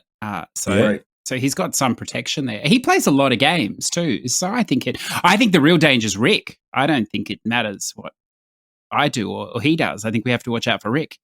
Because, Rick, he's shown no interest at all in this competition for the first, 3 months of the year. And all of a sudden he's like, I'm going to win this. And he drops like at least 10 points in the last week or something. So yeah, I think it's a danger. I think he's the real danger.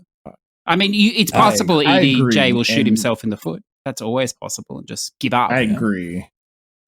Say Rick, and the other thing too is Rick likes playing really really likes retro games, and that was a lot of his points last year too, which people bitched about too. That's on him. I mean, that's on everybody else. Everybody else can.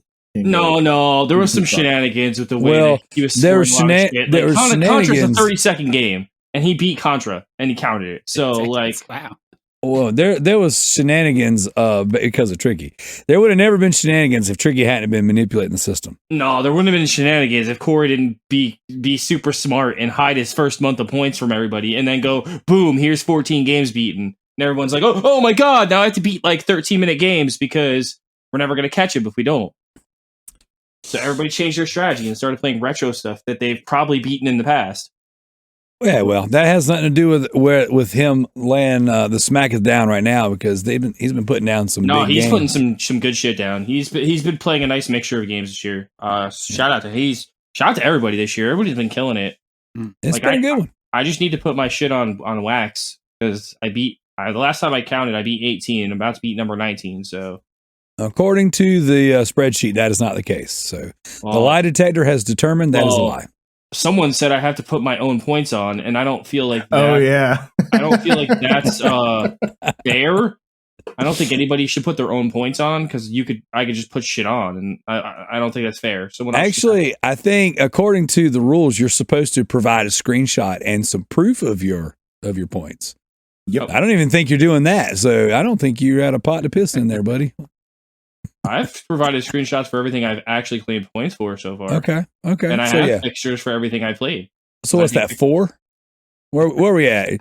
Can we get a ruling on this one, Kalai? But before you move on, I will say one thing to the sir. Like, gamers love to whinge and bitch and have a reason for why they lose.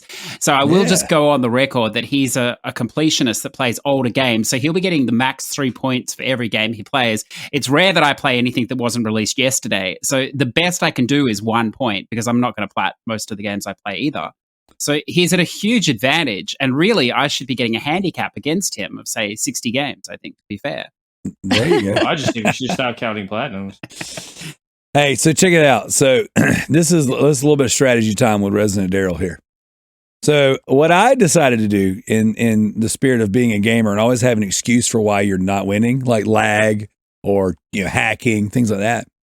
I was like, well, let me go back to school. Let me get a second job so that if by some chance I don't win this thing, I can be like, well, I mean, I was never going to win because I did this other thing. I've been doing these real life things. Well, what have you done? So that's what you got to do, guys. You got to build yourself in an excuse. You build yourself your own back door, your own way out. So if you win, it's like, well, I can just rub your faces in it. They're like, I did all these other things and won. But if I lose, I mean, well, come on, guys. I was never really going to be able to win. Look at all I accomplished in my life. You would talk about backdoor. I got pledged to all these long games. There you go. 16 to 18 hours. Yeah, well, exactly. But you have a year to beat those. A year from the day that they pledge. Hey, yeah, but then you do it, and then it backs up on you. Like, you got like 4 pledge games right now, right? And I'm 50% through all of them except for Tales of Arise, because I haven't started that one. Hey, well, you know what? Since we're teetering on the edge of our twat, let's go ahead and jump into it and start talking about some of these games. What do y'all say? Yeah, let's do it. But don't we have community questions? Didn't somebody ask me a question about Elden Ring this week? If they did, I did not see that. That would have had to come in like right before the show. No, it was on the community questions thread, because I said I would answer it on the show. I did not see on that Facebook. one. I didn't see it. Yeah. Nope. Yeah, I didn't see it. Well, I can't click over to it right now. Just before you jump to that, the OP strategy for this competition, though, is simply just to wait until JT gets a hard on, massively overplays his hand, and then, like he did with the Star Wars, and just play one game and get 50 points. So that's going to be the trick. I mean, well, he tried to say each episode of Star Wars is worth 1 point, and I shut that shit down real quick. Well, in theory, that was not a bad. He tried. Yeah. Like, I was like, no. Well, technically, each Telltale chapter should be worth a point. It takes 10 minutes, so that should be a point. There you go. And they released it like a standalone game, standalone chapters with beginnings, ends, and credits. Each one has credits. All right. So speaking of credits, let's get to this week's official topic. Twat, twat, twat, twat, twat, twat. Boom. There you go. All right, so the task this week was to talk about some video games. So what we're going to do here, we're going to go around the table, round robin style. Hour and 40 minutes in seems like appropriate time to start. Exactly. 6-hour episode. Yeah, that's what we're going for. Kalai said she was going to take the edit, and I can't think of a better week to go long than a week that I don't have to edit the show. What do you say about that? All right. Happy birthday, Kalai. You got what you wanted. A 6-hour show. No, it keeps on giving. So we're going to do at least 5 apiece. All right. I didn't say that beforehand, so I'm putting some of you guys on the spot, but I know that CJ's got 55 lined up. So we're going to start off with CJ, and we're going to go around the table. So it's going to be CJ, Zach, Kalai, Joe, then me. And we're just going to talk about a game that we want to highlight that we've played this year. It can be a game you've talked about on the show a bunch. It can be a game you played this week for the first time. But the goal is to just highlight games that you have enjoyed, whether they're critically acclaimed or they're critically panned, doesn't matter. What's something that you have enjoyed so far, CJ? Yeah, well, like in no particular order then. Yeah, absolutely. Yeah, so I'll go with one. Maybe Kalai will talk about this one too, so get it out of the way. But Bravely Default 2. So I didn't hear about this game first from someone else, but mostly from her, and that she was enjoying it so much or whatever else. And like, I haven't played the Switch like at all since I've had, well, hardly, ever, just because I prefer the consoles if I'm at home over the handheld or whatever. But this is the first game like that I've really been drawn to on the Switch or whatever else. And it's like, I suppose, an old school JRPG, if you like, that's, it has its classes or whatever job system, isn't it, Kalai, that it has there. And it's sort of like when I started, I thought it wasn't going to be that difficult a game, but it's got a big difficulty curve, but in the right way for a JRPG, in that, yeah, you can stand off to the side and like level yourself to high heaven or whatever, and it will make the game easier, but you'll still lose to some of the bosses, even over leveled. You actually have to use the right sort of strategy and the right magics or the right attacks. And it's quite a deep sort of thing. And I wasn't expecting that, and I think that's what's really held my interest in it. So and it works perfectly. I've only played it in handheld since I've had it, because it's that sort of a game that you just pick up, play for 10 minutes or whatever else, and think about maybe a different strategy. But yeah, the difficulty of that game combined with the use that you have to use all the mechanics. I'm so used to playing PlayStation games where you can just mash your way through, particularly first-party games, because they just lack depth usually in that style of thing. But this, I was surprised because, as I said, I don't play sort of Nintendo-ish games, and is it a Square game, Kalai? Square Enix? Or it is, and the story behind Bravely Default is that it was originally supposed to be a Final Fantasy game. But the time that the original was being put out, the Final Fantasy had such a stigma to that name that they were afraid if they put it out under the Final Fantasy title, then nobody would actually want to buy it. So they changed the name.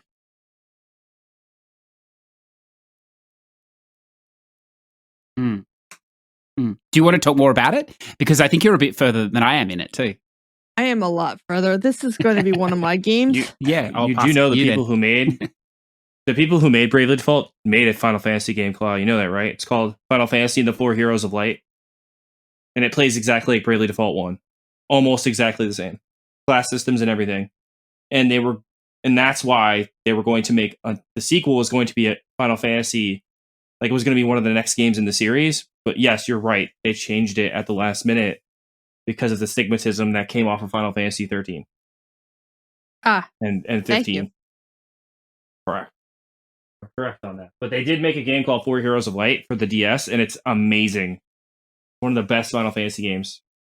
Uses the same art style and everything, like chibi hand-drawn art style. Yeah. I beat the first game, and that game is great until you get to the second act or the second half. And I know Kalai has like kind of the same feeling on the first game, but I know you liked End Layer, didn't you? I haven't beat End Layer. I didn't beat End Layer either. I didn't like it as much as the first one, but I liked the characters so much in the first one. It's why I want to play the second one. So I heard it's a direct continuation of the first one, if I'm correct.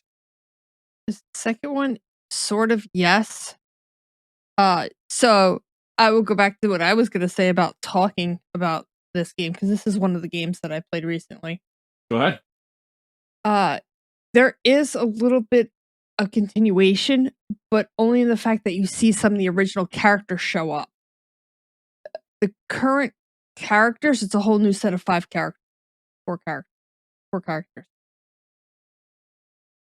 I have been enjoying this game, and some of the fights are really difficult. I mean, like really difficult. And they can be a slog if they're not done correctly.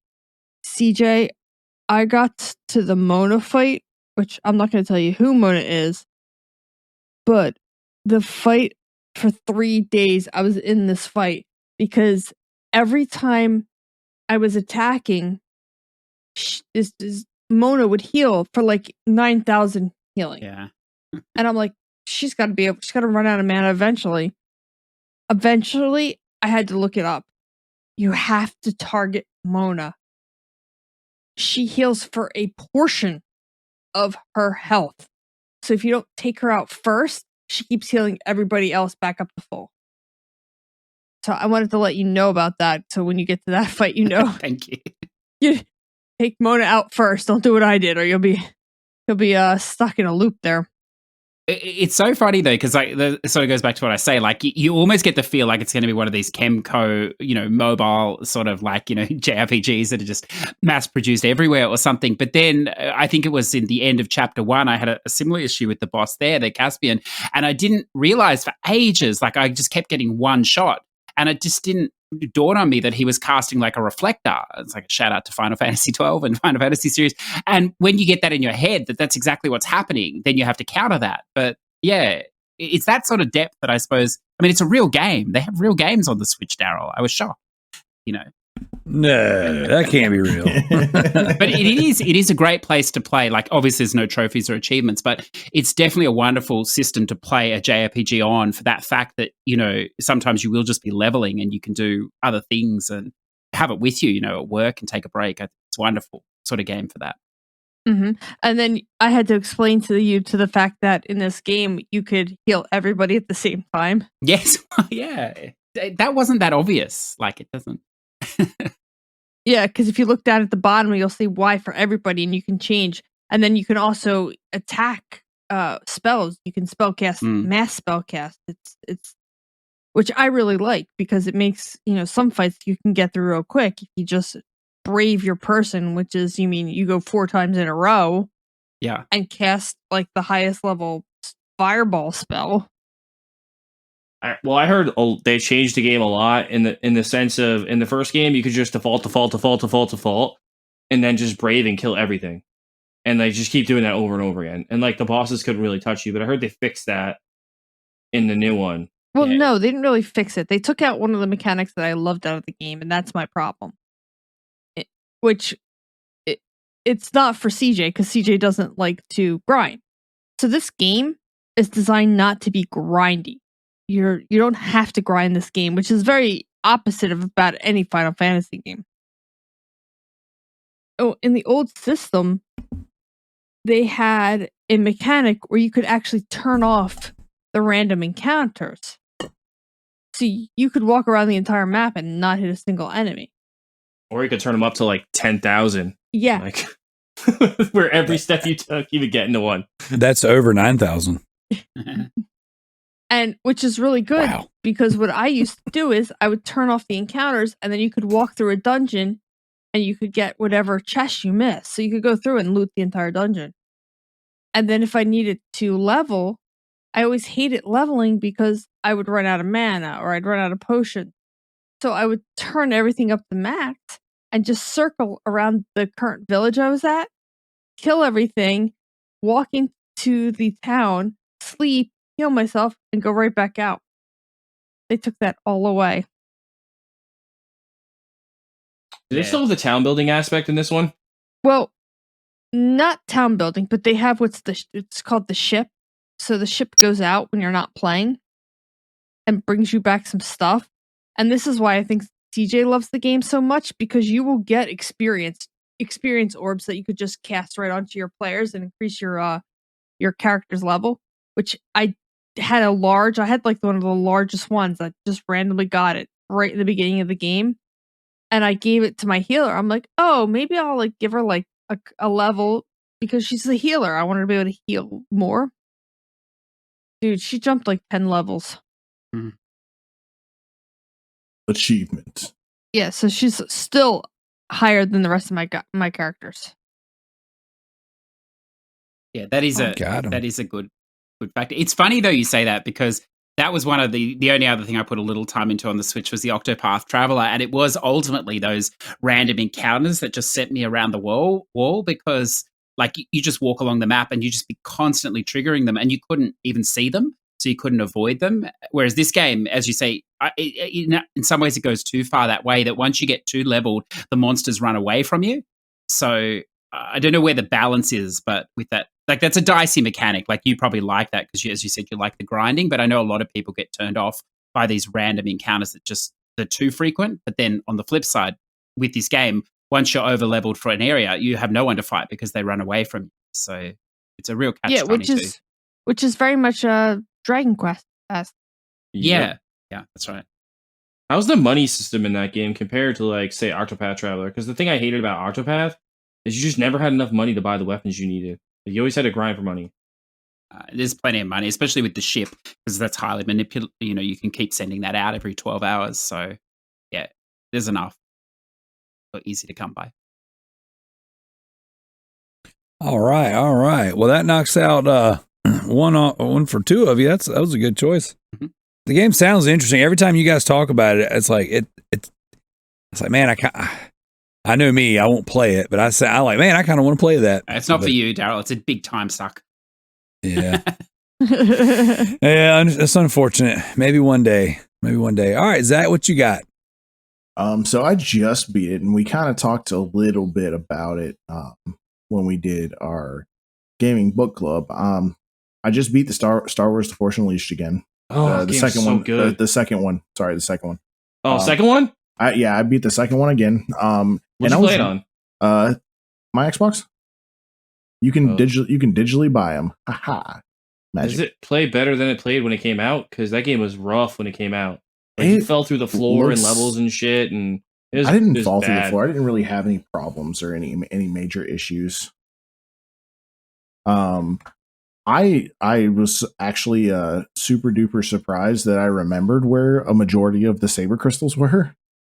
I didn't have like any issues with the game. I finished that game so I played it the first night when we were podcasting. I only got about an hour in, and I was out of town. So, and then the other night I sat down and was just like, I'm not going to bed until I finish this game. And I finished it in like 4 or 5 hours because I just remembered how to do everything.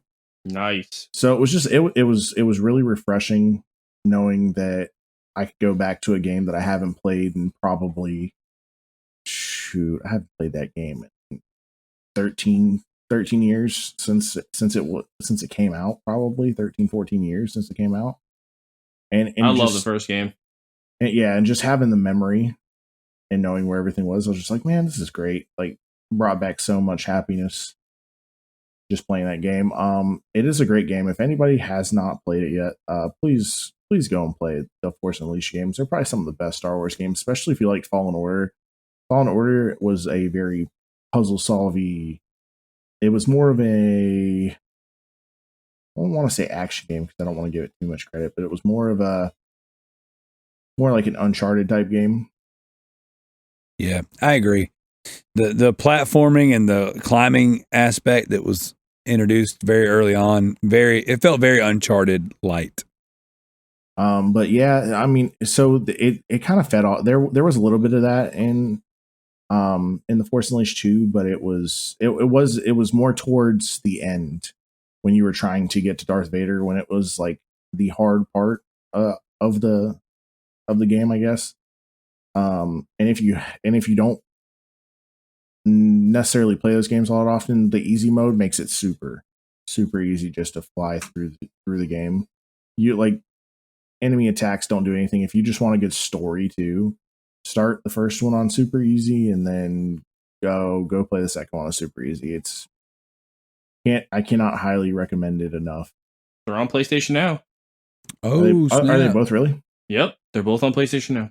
Well, I own the first one on my PC. I got the Ultimate Sith Edition for like $3, so that'll be next after I get through the Outer Worlds, probably. So I'll probably do that, and then I will go into Sleeping Dogs. But yeah, no, I can't recommend that game enough.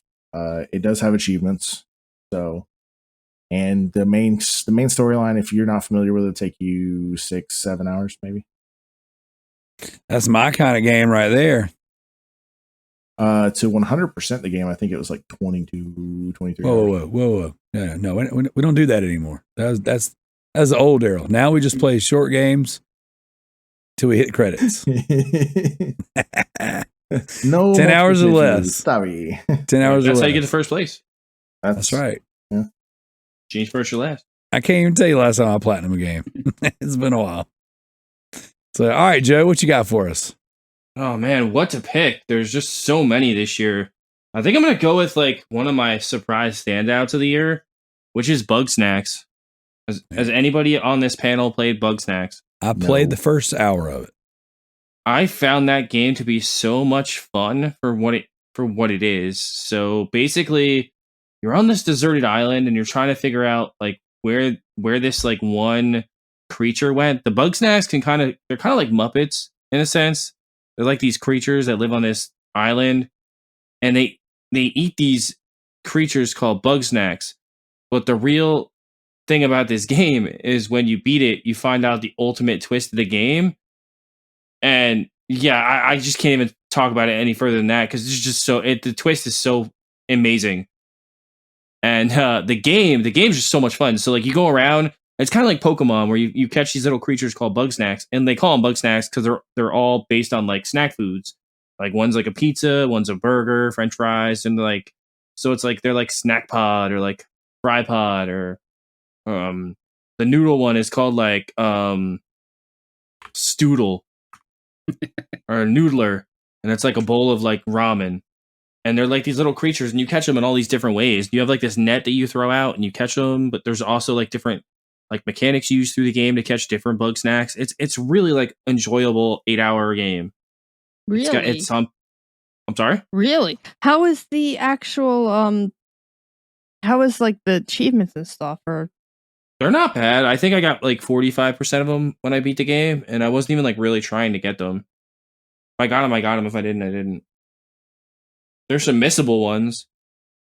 Like the last chapter, the last act of the game has like one missable trophy that like it messes a lot of people up from getting the platinum because they don't know the trophy's coming unless you look at the guide. But I found the game to be really cool and really enjoyable. I found that it was one of those free games we got through PlayStation Plus. I almost called it PlayStation Now. But that's not free. So it's PlayStation Plus game. I think it was the first one we ever got for PlayStation 5. Yep. Yeah, it wasn't free. But they didn't give us the PS4 version, which I thought was kind of messed up. So now I actually want to go and buy the PS4 version because I enjoy the game so much. so It's not. I have I a feel like question. tricky. I got to give my money to developers, guys. So I like like the game. Got to buy the DLC. me and Zach should play it. I mean, I don't. Yeah, I think you should. I mean, why would Zach play? He has an Xbox. Well, actually, I'm glad. PS4, yeah, you know, PS5. do you, Kalai? It is on PC and it is on PC. Wait, it's on wait. it's on Epic for 25 and it unlocks on Steam in 11 days. No, Zach, it's coming to Game Pass, and that's where I was going. Oh boy. Is it? Yeah, it is. It's been announced that Xbox is getting another PlayStation exclusive to Game Pass, and that's It's not really an exclusive. It It was Well, a it time was. exclusive. Now you guys get to play a good game. Congratulations. You're welcome. Enjoy us We do seconds. share.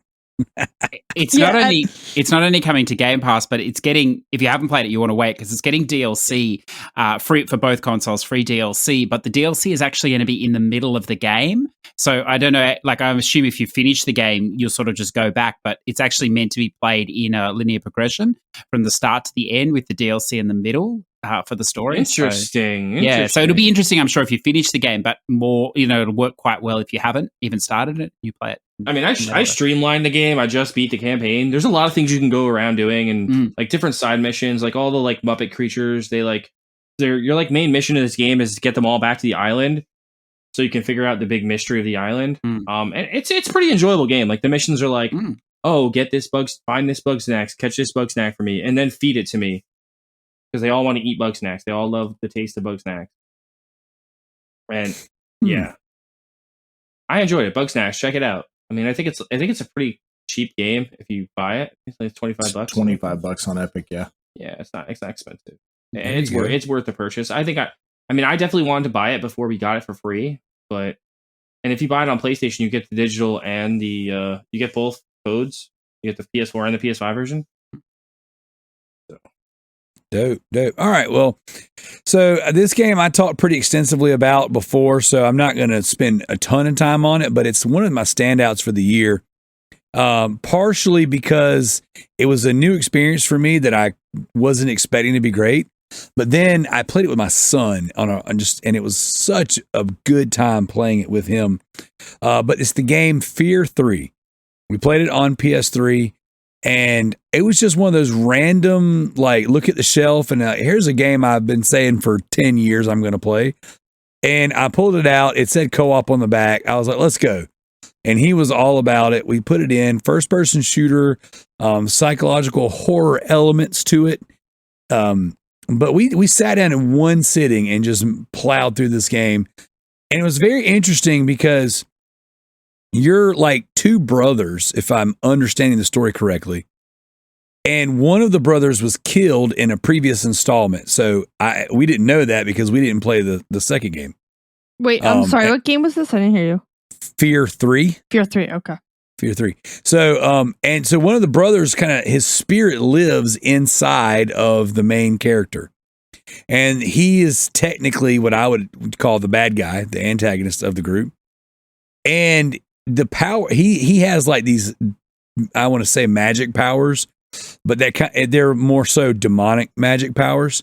And then the other character, is more of a military shooter, is kind of like your setup. So first player, the way it worked out for us was first player was the shooter, and then second player was the demonic power, and it was so interesting, and it was such a cool like division of abilities between the two different player 1, player 2. And the story was pretty good. It was short and sweet. I think it was like a 6-hour-ish game. We mowed through it, and it was the ending was wild. I don't want to spoil the ending, but the ending was not. I did not expect the ending at all. We got what you would be considered the bad ending, and it was one of those games that like we put it in, and the atmosphere got us. It was really dark, and then it opens up. There's some levels in there where graphically it kind of fell apart. Now, granted, we're playing PS3 games, so they weren't like the most beautiful things, but they were like, you could tell like the first couple levels were way more polished and in way better condition than some of the middle levels, and then the ending came together pretty well. But atmosphere-wise, it was just really neat. It was a cool game, and my son and I are just sitting there having conversation, just enjoying ourselves, finding some weird little things here and there, doing these, cool little kills. And it was just a good experience. One that I will remember, not so much because the game was great, even though it was good, but because I sat there and played it co-op with my son, and it was just, it held his attention. Wow. It held his attention. And like it was a good time. So that was a game that for me stood out this year as one of the better ones I've played, even though it was quite an old game. So, CJ, you're up. Well, I'll give you a choice because like there's a ton of them, so you can pick. We can do COD, Vanguard, Campaign, Babylon's Fall, Ghostwire Tokyo, Horizon, GT7, or Assassin's Creed Valhalla expansion. Dawn. I definitely want to hear about the first 3 for sure. I want to hear about Babylon Fall. Okay, let's do Babylon. Let's do that one. So this is funny. I bought this. I was actually sort of anticipating this game. I know it got like critically slammed or whatever, all the way slammed. But I picked it up at the time. If you bought it at the time, you got some of their money as well because the game has a battle pass, which again, controversial, but they gave you credits, which would ensure you can buy the battle pass for a few months to come. But of course, of all the bad publicity, they've made the battle pass free for at least the first season anyway, or whatever. And so I played it on the launch day and it was dicey or whatever else. And then I didn't touch it again until like 3 days ago. So it's like a month, I suppose. And I've heard all like the things and like I preface that, like you probably shouldn't buy this game if you're, I don't know, like if $60 is like hugely important to you, perhaps, if you can only buy one game. But having said that, like it's a real shame this game, it's sort of like this game is like the ugly kid in the, the sports line or the fat kid. Like it's been fucked by everybody and now it's fucked because of that, I think. And it's such a shame because like almost every person that has an opinion on this game hasn't played it and just tells you it's garbage or whatever. And then the people that are writing opinions probably played it for like half an hour and it wasn't what they expected in that they couldn't get a match or whatever else. And they're like, fuck this, I'm not playing this game by myself. And it's weird. What is Babylon Falls for those who don't know? Yeah. What kind of game is this? So it's really weird. It's like it's almost a top down. It's just slightly on angled, if you like. It's sort of like a dungeon crawler, I suppose, in a way. It's not like dissimilar to Diablo 3 in a way, obviously not that atmosphere, but in the way that plays, because it is a hack and slash. It's also got these near, it's very Japanese, it's Square or whatever, but it has these near automata elements too, in that you can carry up to 4 swords, like massive swords on your back that are like swords of light. So when you come, they sort of like come out of this thing called the coffin, which is like your sentinel or whatever, your shell. And you can have like swords, you can have a giant hammer, you can have a bow, you can have a shield, or you can have like this wand thing. or whatever else. And so you can equip 4 of the same or 4 different things, however you like, and you can change it per mission if you like. And the missions are really short. They're like probably like, if you're playing in a group of 4, they're like as short as 5 minutes, easily 5 minutes. If you're playing by yourself, maybe 10 minutes, because it's the same number of enemies you have to get through.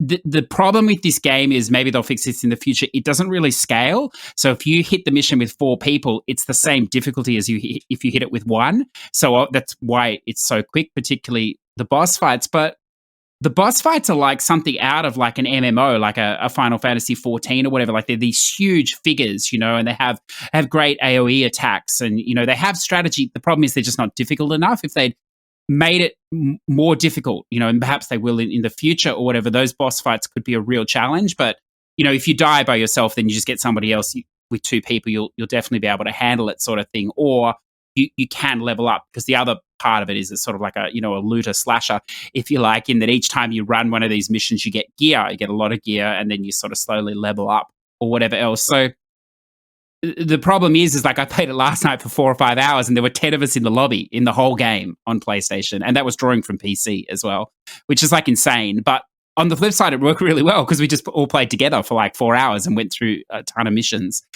They've built this amazing sort of hub world as well that you can wander around. But again, it's just so empty because there's vendors and there's NPCs to talk to, but there's just no actual players, which is a real shame. Like I was thinking last night, like there's no real... Destiny is a bit too big a game, and Final Fantasy 14 too big a game. But there's no sort of like shorter game like this, like what's that game? The Tom Clancy one you can play, a shooter. You Rainbow play. Six. Yeah. So that's the same idea. Short missions you get in with 4 people. This is the same idea, but it's for like a hack and slash fantasy. We don't have a game like that, and there's been chivalry and things like that where you wield a sword and you just kill 60 people online, and it's all this craziness, but no actual sort of like where gear matters, gear loop and progression and strategy. And it's a real shame that the difficulty is not there. So I mean, if you don't like a hard game, this is perfect for you. You'll probably get the plat, with just time and playing it or whatever else. And that also it just doesn't have the people. But on the flip side, unlike Godfall, which is just boring, like it's really boring. The levels are just the same or whatever else. The levels are different. There is actually a proper story there as well. Most of it's all voiced. Some of it's cutscenes, some of it is like VN stills, if you like, just pictures and talking. But it's fine for the budget, and I think that's what a lot of people like. They charge full price for it or whatever. But now I think it's a lot cheaper, perhaps. Because it's not selling. Perhaps now it's about what it should be worth, or whatever. But I think and whether it will become free or not, maybe in the track would be good for me because there'll be more people playing it, I suppose. So it'll be even easier because.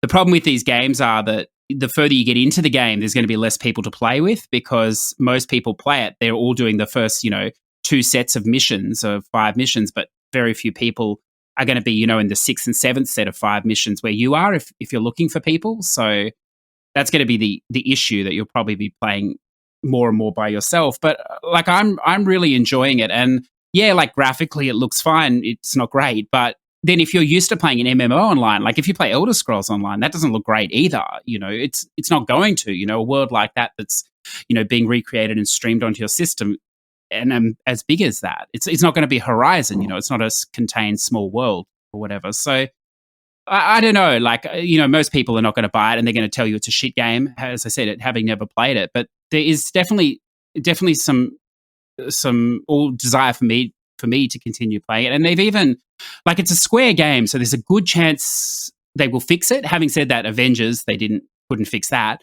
But that wasn't Square like this one's Square, so with Platinum. So they may be able to fix this down the track.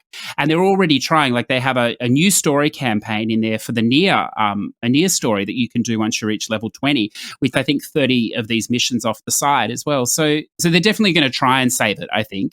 It's just whether people will give it a chance or not, I'm not sure. But I was thinking last night, like if you had like a good friend you like to play these sort of hack and slashes with, or 3 good friends or 4 or whatever, it'd be the perfect game to have a couple of beers and just like do a set of 5 or 7 chapter story missions a night or whatever. It'd take you half an hour max because you'd have your group set, and you could probably play the whole game in like a week or 2. that way, I think it would be an awesome experience. So yeah, I'm quite enjoying it. It's nice to put out like a little bit of positivity because it's not all as bad as you read, I think. That's good to hear. That's good to hear. I was looking forward to hearing your opinion because, you know, there's not a lot of people who are volunteering to play things get panned that hard. Yeah. You know, and as somebody who went and saw and enjoyed the movie Morbius, I like to hear someone who can find the good in a movie or a game. Well, the thing that shocks me about, sorry to indulge, I'll move off it in a sec, but the thing that shocks me about this game is that, you know, a lot of people play MMOs, but they play them solo. Like I play Final Fantasy 14 solo, except for when I have to play dungeons with other people. And like Destiny is similar as well, from what I understand. You know, ESO is very much the same like this too. So this game is perfect for that. You can play with other people, but you don't have to. You can just play by yourself.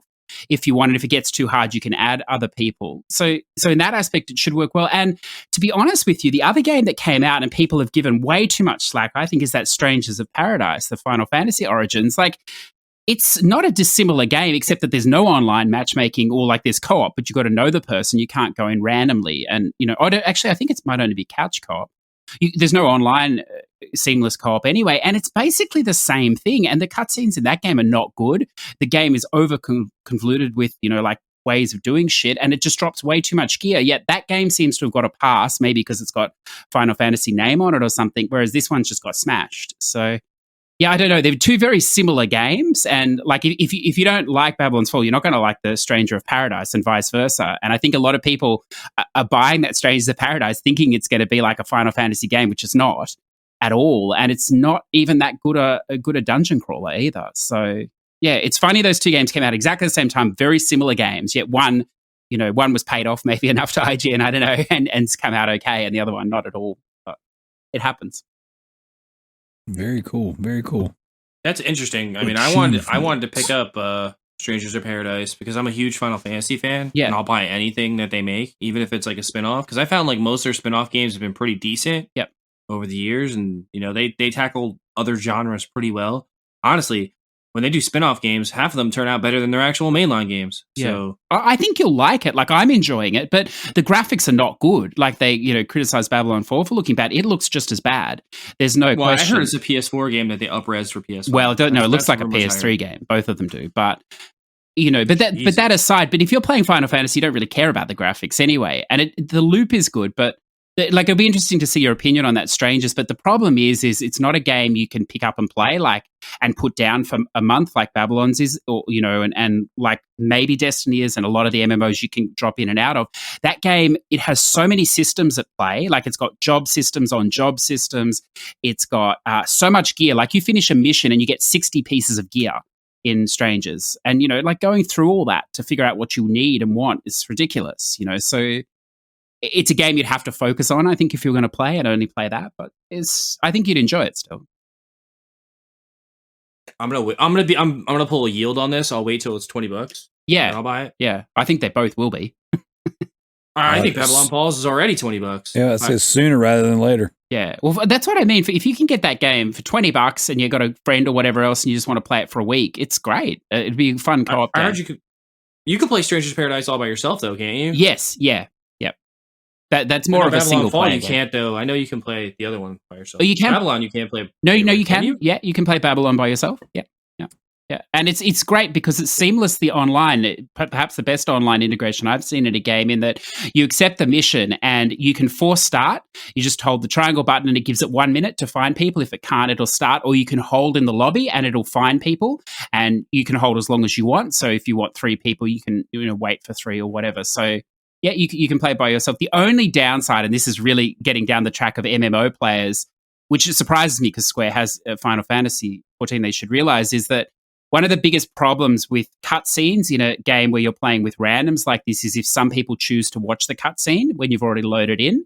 So the cutscene needs to be short, like 90 seconds, 2 minutes tops, because everyone else is just waiting for the fight to start. And this game has some really long, like 5 or 6 minute cutscenes that you could have to sit through if the other person won't skip it. And then what's even worse is that it has cutscenes coming out of the fight, so the final fight of the mission. So in most MMOs, they have that, but of course it lets the other people that don't want to watch it just move on, and it disbands the party. But in this game, it holds the party together and they can't get out until the cutscene's finished on both sides of the mission. So if you were grinding those missions, that could be a frustration, I feel. Big frustration.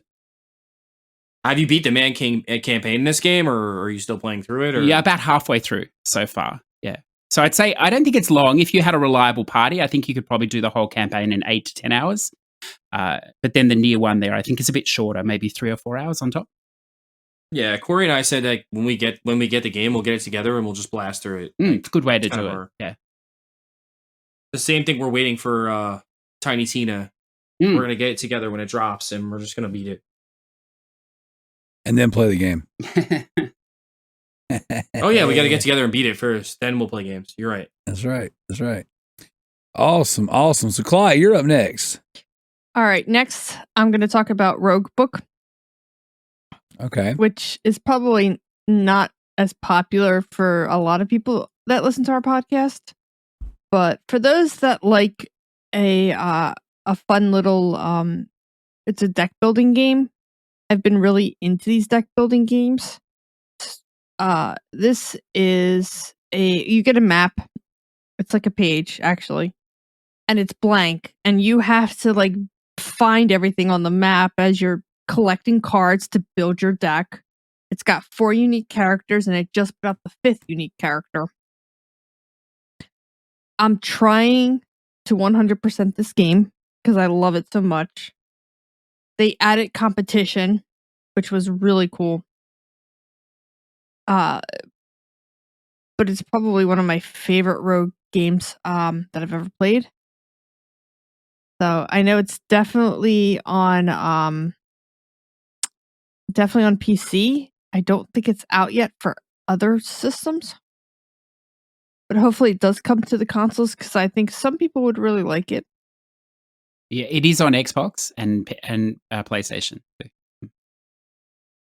Oh, okay, that's cool. But yeah. Unfortunately, there's been a lot of with my hand. There hasn't been a lot of games I could play. In this game, I could play right-handed or left-handed, so I was playing it left-handed.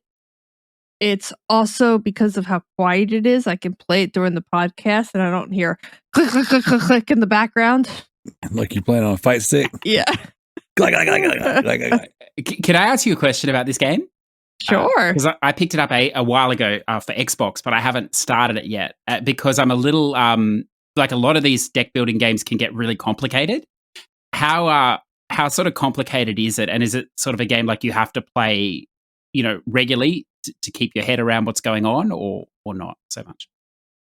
I don't think it's complicated at all, but my level of deck building games is pretty high. Each character is unique, so you do have to like understand. Like Zephyr has what's called rage. When he gets to his max rage, his cards are like better, but it's only for the a 1 card will be better, and then his rage meter is 0, and you have to reset it again. So each character, you have to learn each character, but besides that, it's not that hard.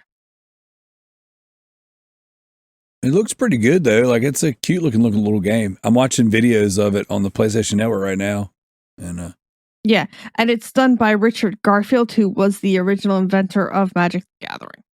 Oh, I'm out. So it always comes back around. Yeah. Magica. All right. Well, cool deal. All right, Zach, what you got? So unfortunately, it is still not complete yet. But Halo Infinite, we have waited so long to have a better campaign than 5. And they gave us a great campaign. But unfortunately, they have still yet to give us the rest of the game. They did an amazing job with the campaign, and I will not fault them for that. But the multiplayer is lacking. There's no Forge, it's lacking. There's no co-op campaign, which I kind of get. It's a little bit harder to do with like an open world type setting like that, unless you turn it into an MMO. We discussed a little bit about it. They talked about not going with the flow and putting a battle royale on the in the series, but now they're doing that. So I don't know. I feel like 343 needs to focus on one thing, and that's finishing the game that they already have. But other than that, the campaign, if no one has played it and you are a fan of Halo, it is absolutely gorgeous. I have never seen a Halo campaign or cutscenes that are as beautiful as Infinite is. So Zach, that was one of the other games I was playing. So let me jump in and talk about it as well with you. How far did you get in the game? I beat the campaign completely. Okay. I beat it in like one night. And what difficulty? On normal. So I wanted to play casual first. I'm gonna 100% the game. I still have to find.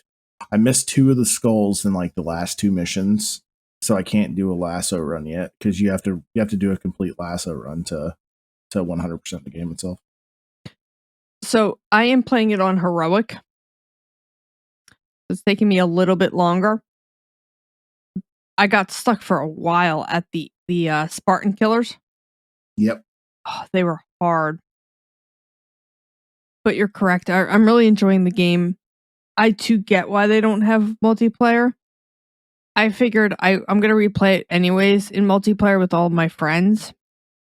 So to me, I don't mind finishing it the first time around and then playing it again with co-op because I can go back and get, trophies I missed, things like that, or I should say achievements. Yeah, disrespecting Halo like that. Yeah. Halo ain't got no trophies. My Yeah, bad. they left Kalai's those out officially too. fired. So they left that part out with Forge. So and the co-op. Ooh. I have a question for both of you as well.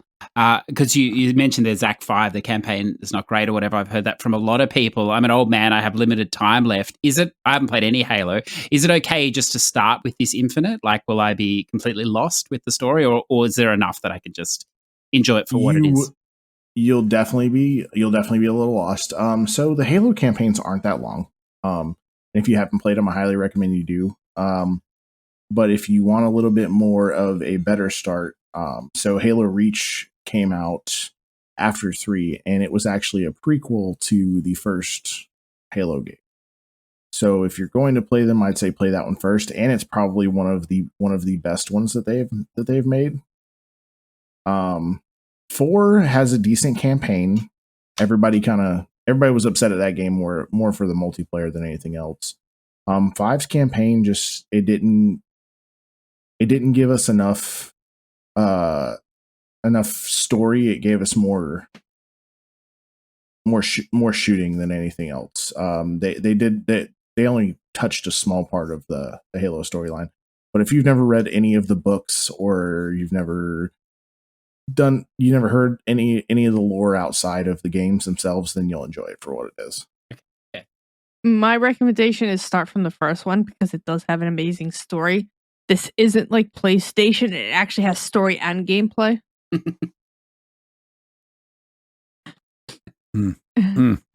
I will say I'll weigh in on this one as a Halo fan from back when Halo was made by a real developer like Bungie, currently owned by Sony, by the way. They had some good stories, and the campaigns aren't, like I said, they're not incredibly long. You can make them longer if you choose not to travel by vehicle, if you travel by foot, and you can have long gaps of kind of nothing in between battles. So I would recommend personally going through the campaigns, especially since you got these Xbox tryhards that'll like to mow through these games on Legendary by themselves with all these skulls and stuff on. Surely a man of your rapport, CJ, could find an Xbox player out there to run you through the stories. Not run you through as in like make you kind of miss it, but like, surely like somebody out there wants to go through and play those again and get those achievements. They're good stories. They're fun games to play. The gameplay itself is really good on those games. I played a little bit of Infinite. I only played the first couple missions and I stopped because that's a game I want Noah and myself to play through together. And they were like, hey, co-op campaign's coming, end of the year. And then it was like, then it was like March. Now it's, pushed back to next year. So I'll play the game once they finish it, and I don't know what's going on over there, but I would love to play that game in co-op campaign. And that's one of the best things about Halo is playing in co-op campaign. So my brother and I played through 5 in one sitting. So 5 is not a very long game. The story was okay. I didn't think it was as bad as everyone else, panned it for, but you spend a lot of time as not Master Chief in 5.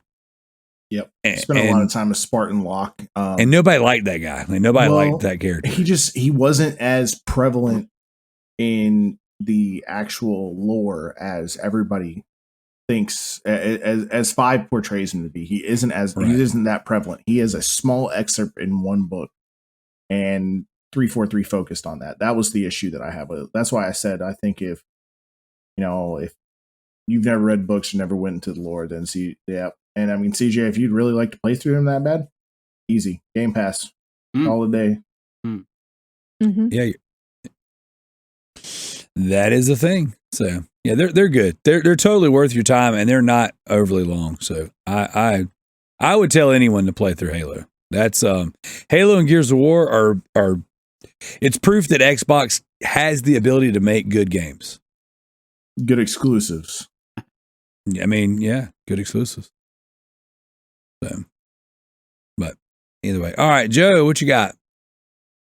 I think I'm going to talk about a game that took me a few years to finish, but I'm glad I finally did it. And I kind of talked about it a little bit last week on the show, or the last time I was on the show. It's Arkham Knight. Oh yeah, I love that game. Like, I gave you a shout out for that one. I absolutely hated that game when I first played it because I hated the Batmobile. But I think I hated the Batmobile because I didn't spend enough time and love with the Batmobile. Because now I absolutely want a game where maybe you just play in the Batmobile. Oh yeah. Because goddamn, that was fun as hell. Like blowing things up and just like using like the wench to like bring shit down and like solve different puzzles. And then like the Riddler challenges were like really sweet. It was just a overall great Batman story too. I thought it was a little bit. I thought it was. I mean, was it a downgrade from the first 2 games? Maybe, but I mean, the twist in the game is just really, really well done. Just like the second game, I feel like the twist is just really well done, and it was just a phenomenal game. And like finding out who the Dark Knight was, that was freaking cool. I thought it was just very well put together Batman game, and the gadgets were used a lot better than the first 2 games. I thought they really utilized the gadgets to their fullest, whereas like the other ones, they were pretty much just used to gather like collectibles and stuff. These you actually had to have them to traverse through some of the parts of the game, and the game didn't like really hold your hand as much as the other 2 did. Even with like using like the bat skills, like there's points in the game where they took them away from you, and you had to play with like just your wits. And I found like the end half of that game to be pretty challenging. The combat was much better. Like it would just worked and flowed a lot better than the first 2 games too, as well. So I'm really excited for the next game, honestly. And now that I beat all 3 of them, like I feel like I can finally like be ready for the new game. So, dude, I absolutely adored Arkham Knight. That was one of those games that like I put it in and just didn't want to play anything else. It was so much fun. And I love the Batmobile segments. I went into it after listening to the reviews and listening to a lot of the podcasts talk about how bad it is. I was like, well, I don't really like driving in games all that much, so I'm probably not going to like this. And I was willing to accept that. And then a couple missions go by. You're like, oh, this isn't so bad. And then you get into some of the heavier stuff with the tank and then some of the platforming with the Batmobile. And I just was like, this is not for me. And I don't know what happened. It clicked. And once it clicked, I was like, dude, this is so good. I would get in the Batmobile and just tear through Gotham City. And it sounded so freaking amazing. You put in some good headphones, some good high quality headphones, and dude, it was awesome. But the story was so good. And the interactions with the Joker in that story. Oh man, classic interaction between those 2 voice actors. Yes. Oh man, so good, man, so good. And even the little odds and ends, like randomly, like you're grappling to the top of a building, and as you're climbing up, boom, there's Man-Bat, or even the Joker popping out over the corner over a ledge and just kind of giving you a little bit of a jump scare. That's the last thing Conroy and Hamill did together, correct? I am not sure. I know I think it is. Troy Baker's done a lot of the Batman and Joker voiceover in some of the animated stuff. And they've had a lot of new people in it too. We were talking about that at work the other day, just the amount of voice actors for Batman and the Joker recently. Well, I keep hearing that Hamill's done with the Joker, but then after he's done, he'll go and do something else occasionally. So I don't know. I started listening to a new podcast, Darrell. You might actually be interested in it. It's with the voice of Batman Beyond, Will Friedle, and the Kim Possible girl, Christy Carlson Romano. Okay. And they do it's called I Hear Voices, and they talk to all the voiceover people from like Hollywood. Oh, that's awesome. And they talk to the guy who played Batman. They talked to Kevin Conroy in one of the episodes, and they were talking about how him and Will Friedle, who plays obviously Terry in Batman Beyond, they talked about how they did the one episode together. Did you remember the episode they did together where it was Bruce Wayne and Terry in the same show? I do not remember that one. Yeah, it was like one of the last episodes of Batman Robin, I think it was, where they brought back and did that final episode of Batman Beyond. Oh, it wasn't Batman Beyond. You're thinking Return of the Joker. Yes, yeah. I remember Return of the Joker. Yes, I don't remember the actual episode of Batman Beyond though. Yeah, and it was just really well put together. And they were talking about how like it was so cool to work together, and Will Friedle couldn't stop gushing about how he's like the best Batman of all time because he just does Batman so well. Like no one's ever captured Batman the way he has. And they also talked about how like whenever the movies are really campy, the cartoons are really dark, and whenever the cartoons are really dark, the movies are really campy. Yeah, yeah. And I was like, damn, I never noticed that, but it's actually true. Like that was one of the best parts about Arkham Knight is that voice cast, dude. It is so good. You got, oh my God, top to bottom. Yeah, Kevin Conroy playing Batman. You got Mark Hamill Joker. You got what's his face? I just said his name. Troy Baker as the Arkham Knight. Tara Strong. Yep. Right? Yeah, Tara Strong is Harley. It was good, man. It's just and it's just the game plays so amazingly. And there's so much content too. That's another thing. There's so much to do in that game. Oh, I only streamlined the main campaign and then realized I didn't even actually technically finish the game 100% because like to beat the game 100%, you have to like put everybody in jail. When you got to do that, you got to get the true ending. You got to do all the Riddler challenges. You got to beat the game on New Game Plus to activate the Nightfall Protocol. So wait, you have to beat on New Game Plus to activate the Nightfall Protocol? I thought you just had to put everybody else in jail, like all the other characters that you didn't put in jail yet. No, you got. I'm pretty positive you have to do all the Riddler challenges, then beat it on New Game Plus to activate Nightfall. Those Riddler challenges could suck my left nut. Yeah, they're challenging for sure. So I love that game. That game is just so good. I'm excited about the new DC properties that are coming out. We got a Wonder Woman game coming. We got Suicide Squad. Wait, Kills there's a Wonder Woman game coming now? Yeah, made by the people that did Shadow of War and Shadow of Mordor. Yes, I must have missed that. With the Nemesis system. So she's going to have, I don't know, what villains, what baddies they're going to incorporate. But yeah, they're going to incorporate the Nemesis system into the new Wonder Woman game. And then, of course, we got Gotham Knights coming. So we got some really good DC stuff coming up. But I would be lying if I wasn't, a little sad that we're not getting another Arkham Batman proper game. Which, we got 4 games. So, and even Arkham Origins is a good game. It is. All right, I guess that means I'm up next, and I was a little torn on where to go for my next game because I don't have a ton of crazy standouts, and the games that I've really enjoyed this year, I've already kind of spent a decent amount of time talking about. But there are a few fun ones kind of sprinkled in there, and Mafia being one of them. Mafia Definitive Edition. I did a whole deep dive on for the Patreon. This was a Patreon pledged game, a game that I had played the original version of on Xbox 360. The definitive edition, the remaster, is so insanely good. The voice acting is amazing. The game is fun. It's a great story. And I love the 1930s era, and I love a good mafia drama. I love just that type. I don't think there's enough of stuff like that. I would play a mafia game in a heartbeat, and I would love for more of this stuff. But the game was so good. I played back through it this year, and I adored every minute of it. That was another game that I didn't want to be over. Like once I got into it, I was like, man, this is absolutely a must play game in my opinion. If you are and it's like Grand Theft Auto Light. It's an open world game, but it's not like bogged down with crazy side missions and things like that. There's actually very little non-mainline content, in the game. So it's just a good story, great graphics. And I've adored it. But like I said, I've talked about that game a lot on the show, so I don't want to spend too much time on it. But other than just to highlight the fact that if you're just like on the fence about what am I going to play next once I beat all the games that are out and that are new, check that game out. It is available on PS Now as well.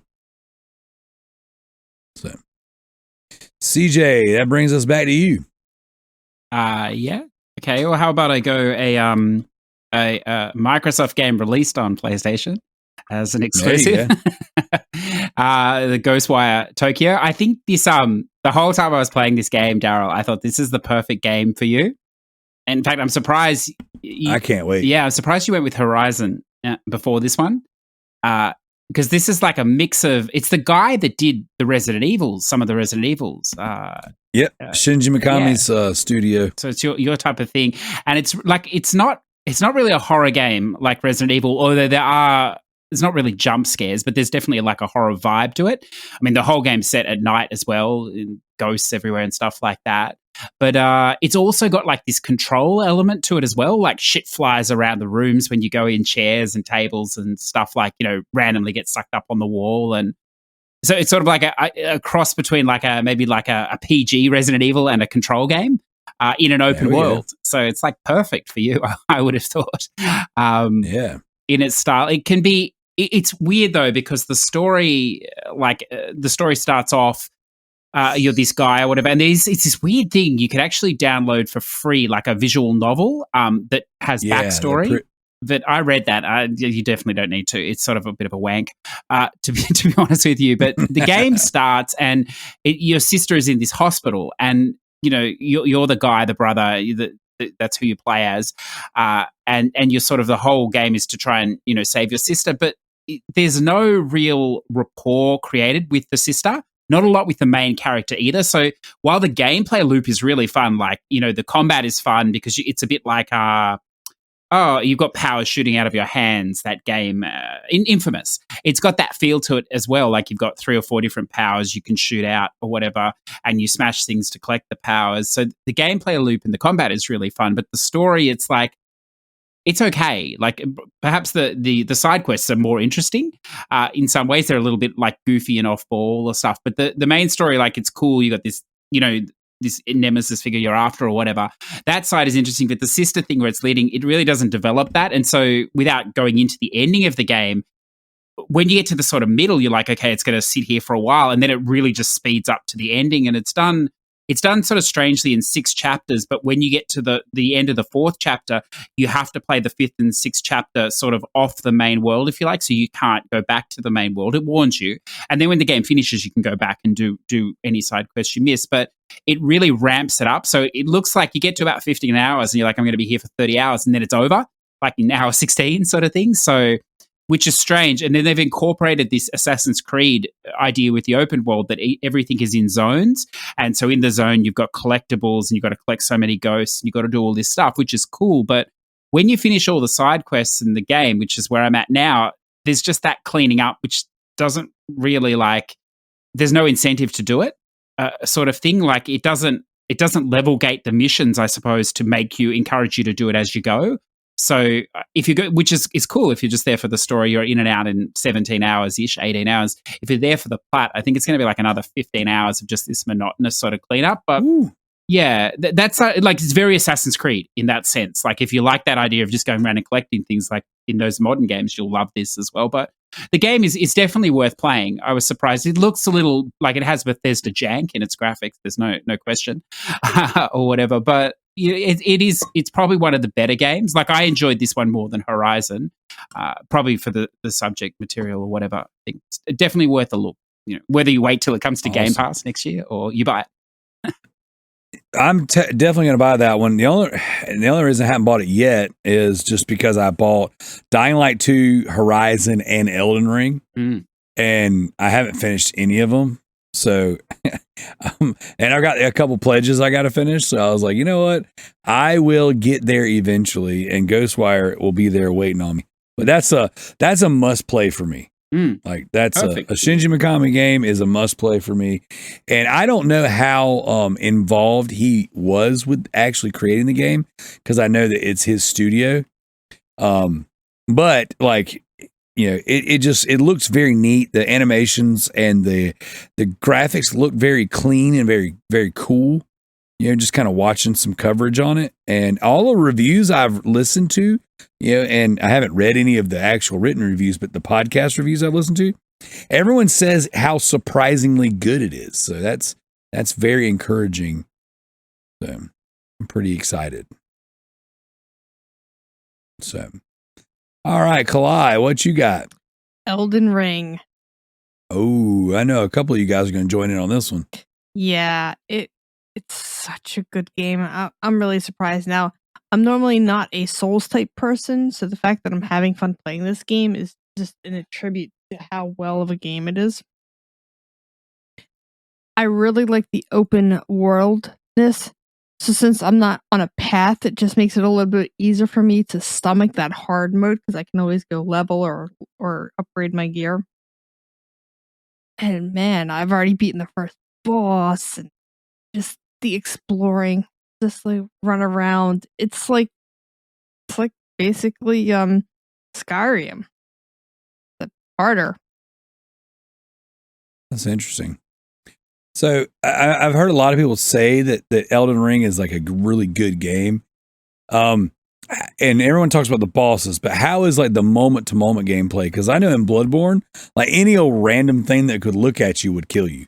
So like, is everything out there as dangerous as, you know, like the Bloodborne characters, or is it just kind of like a little toned down in those aspects? Oh no, everything's out to kill you. Crabs. I mean, and when I didn't realize that at first. I was like, oh, hey, oh look, maybe that guy will talk to me. Oh no, he killed me. That sounds about right. Yeah.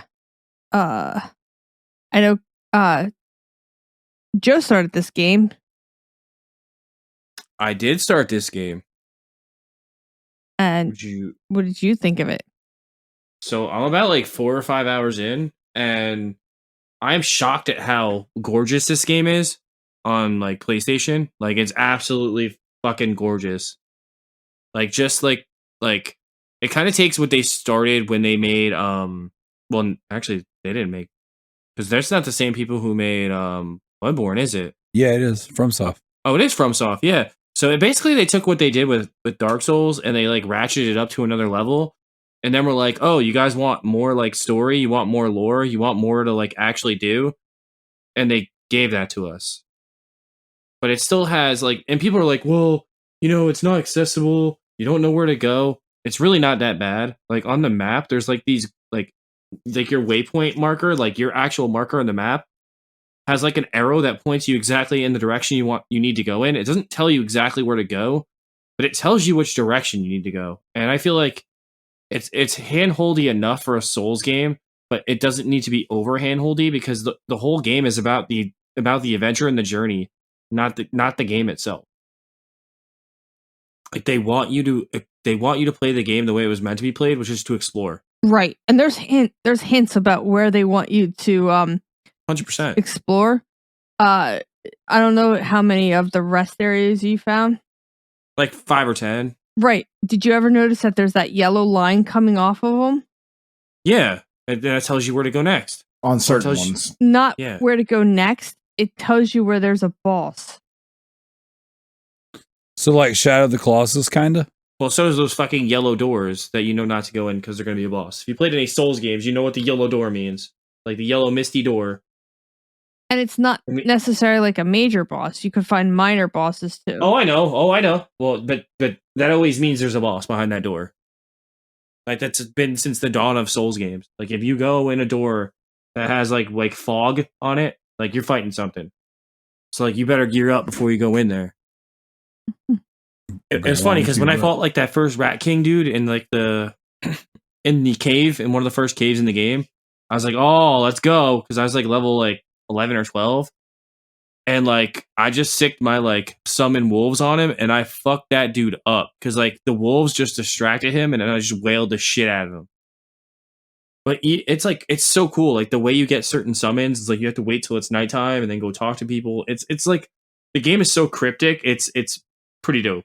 It's nice. It's a nice change from going from something as simple like a Lego game or Lego Star Wars to like Elden Ring. I feel like these games come around once a generation, and it's funny because people are like, "Oh man, this has like Game of the Year locked up." I'm not so sure of that yet. There's a lot of things that are still coming out this year that could beat Elden Ring, and why I think Elden Ring is a great game. I do feel like I understand why people don't like it. Like I get it, but like you gotta understand. Like okay, so I'm gonna answer the question that was answered and asked in the chat. I think Matt actually asked it, and he asked me about accessibility and does it change my mind on accessibility in games? After playing it for 5 hours and experiencing what they're trying to do in this game, it does change my mind. This game is not made for everybody, unfortunately. It's not. It's made for people that want to play a game that's somewhat challenging, but rewarding for the challenge. Like I never feel like cheap deaths like I felt in other Souls games in this game. I feel like I'm dying because I'm either trying to be too aggressive and I'm not waiting for my turn to strike, or I feel like I'm dying because I shouldn't be where I am. Never because the game made me die. I also like with this game that you have a lot of choices on your starting character. Oh yeah, there's like 8, and like it drastically changes the way you play the game. I don't think that's like that in a Souls game or even Bloodborne. It's not. It's never. You just have a blank character and you just go. So. That's interesting. CJ, you said you've been playing it too, right? Yeah, sorry about before I dropped out. So if you said anything, no, you're good. I didn't even know that you had dropped out yet. So no, you've played some Elden Ring too, right? Yeah. So I want to ask because you're playing it as well. I have not started yet, but I bought it. Okay, so three of you have played it as well. So I've died once on the title screen, twice on the load in screen, and then I just got the shits and gave it away. But everyone says it's amazing or whatever else. What I want to know, because I listen to a lot of podcasts that have talked about this, and they talk cryptically about all different things. So what are like? Because obviously you've all played it and had some success because you've got past the load in screen. What are like 4 or 5 tips that you could give someone like me that hasn't played one of these games just to sort of get a leg in the door and started? What are the like 4 or 5 important things that would make it a little bit easier or make it more manageable just from the start that you found? You're going to die a lot. Just dying is part of the process. Just because you die doesn't mean that it's a bad thing, because you will learn from your mistake. I hope. I still haven't learned from my mistakes. Yeah, no, I expect that. I still rush in and I'm just like, every time you go in, you're always there's a million different ways to do everything in those games. And somebody else's way may not be what's best for you. So for me personally, when I'm fighting somebody that's a lot stronger than me, I usually try to be, if at all possible, I try to be on horseback. Whoa. I give myself a lot more mobility that way. If I need to leave the situation because I'm in over my head, I can leave the situation. Just take it slow and enjoy the ride. Honestly, it's like I said, what works for some may not work for all. Just figure out your way to play the game. Yeah, and for me, horseback, I can't attack on horseback. So see, perfect example. There we go. What about you, Joe? What advice would you have for someone getting into the game? Learn to dodge. Like dodging is your best friend. Yeah.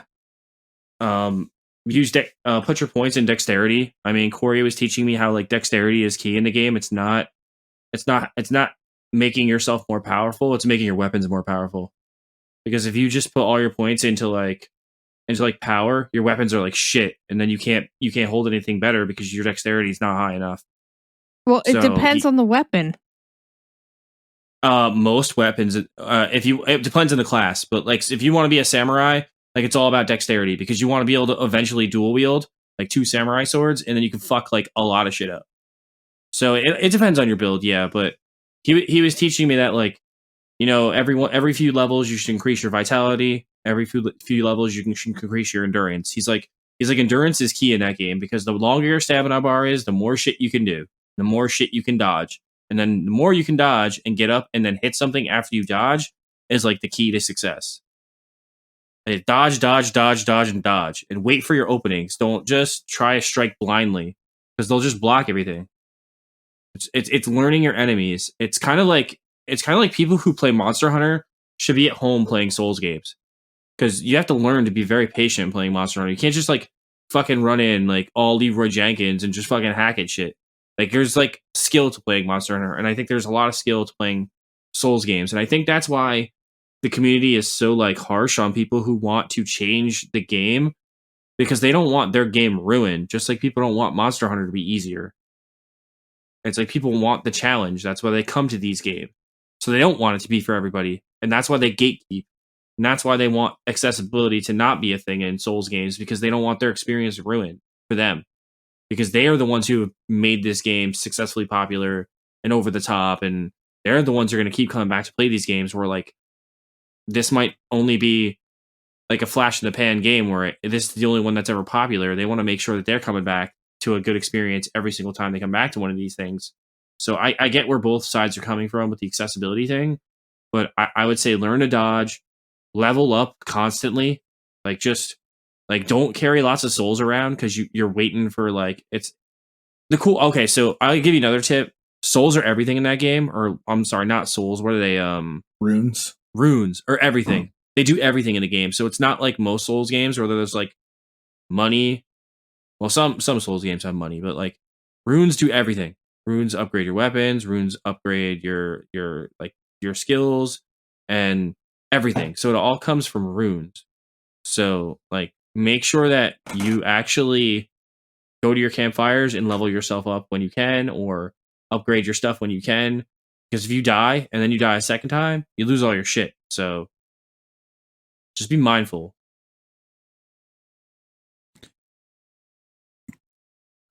Yeah, see that I think that's probably Darrell's problem as well. But like I've been turd nursing that game now since it came out. I picked it up, ready to play it or whatever else, and just didn't. And but it's for that same reason that I don't like I'm not afraid of a long game, but I hate investing time in something that I have no progress for at all.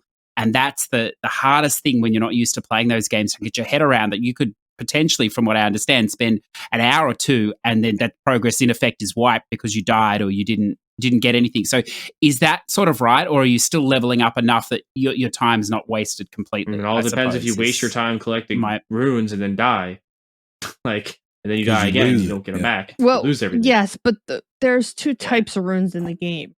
There's the grace. It's called grace. If you die, you will lose any grace you have on you. What you won't lose is the rune. The runes stay with you, and you can activate them at any time you need them. So you can kind of hoard them to buy stuff or to give you that extra 200 grace you need to level. So if you do die, you don't lose all of your grace. So I want to chime in, not so much with Elden Ring advice because I haven't actually made it to the on screen yet. But with Bloodborne, like I spent the first 8 hours of that game dying and losing all my progress over and over and over again. I swore that game off so many times. And Bloodborne up to this point has always been in like from the Souls community and the people that I know that are involved in those games, Bloodborne's always been the fan favorite. And like Bloodborne drove me insane. Like I just couldn't stand that game for years. And finally finishing the game, it was not a bad experience at the end. I think that my pride gets in the way of saying how good of a game it probably really is, because the fact that you do have to die and learn from your mistakes and you have to be patient. But CJ, I would suggest just based off my experience with that game, and I beat the first couple bosses in Dark Souls 3, is that, you're going to lose progress. And that's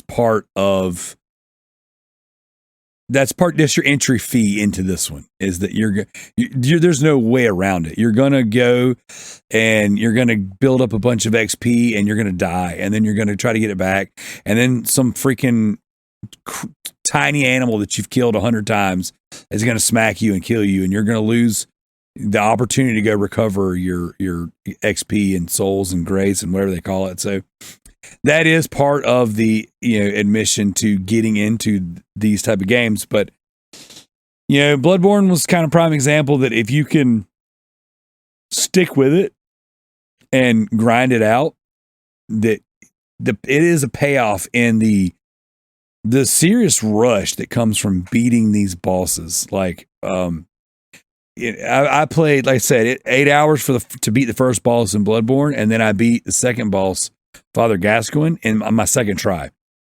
And what's insane about that is most people, even I was listening to a podcast this past week, the What Culture podcast, and they were talking about like some of the hardest bosses in Dark Souls games. And these guys were talking about how Father Gascoigne like just beat the brakes off them for hours and hours at a time.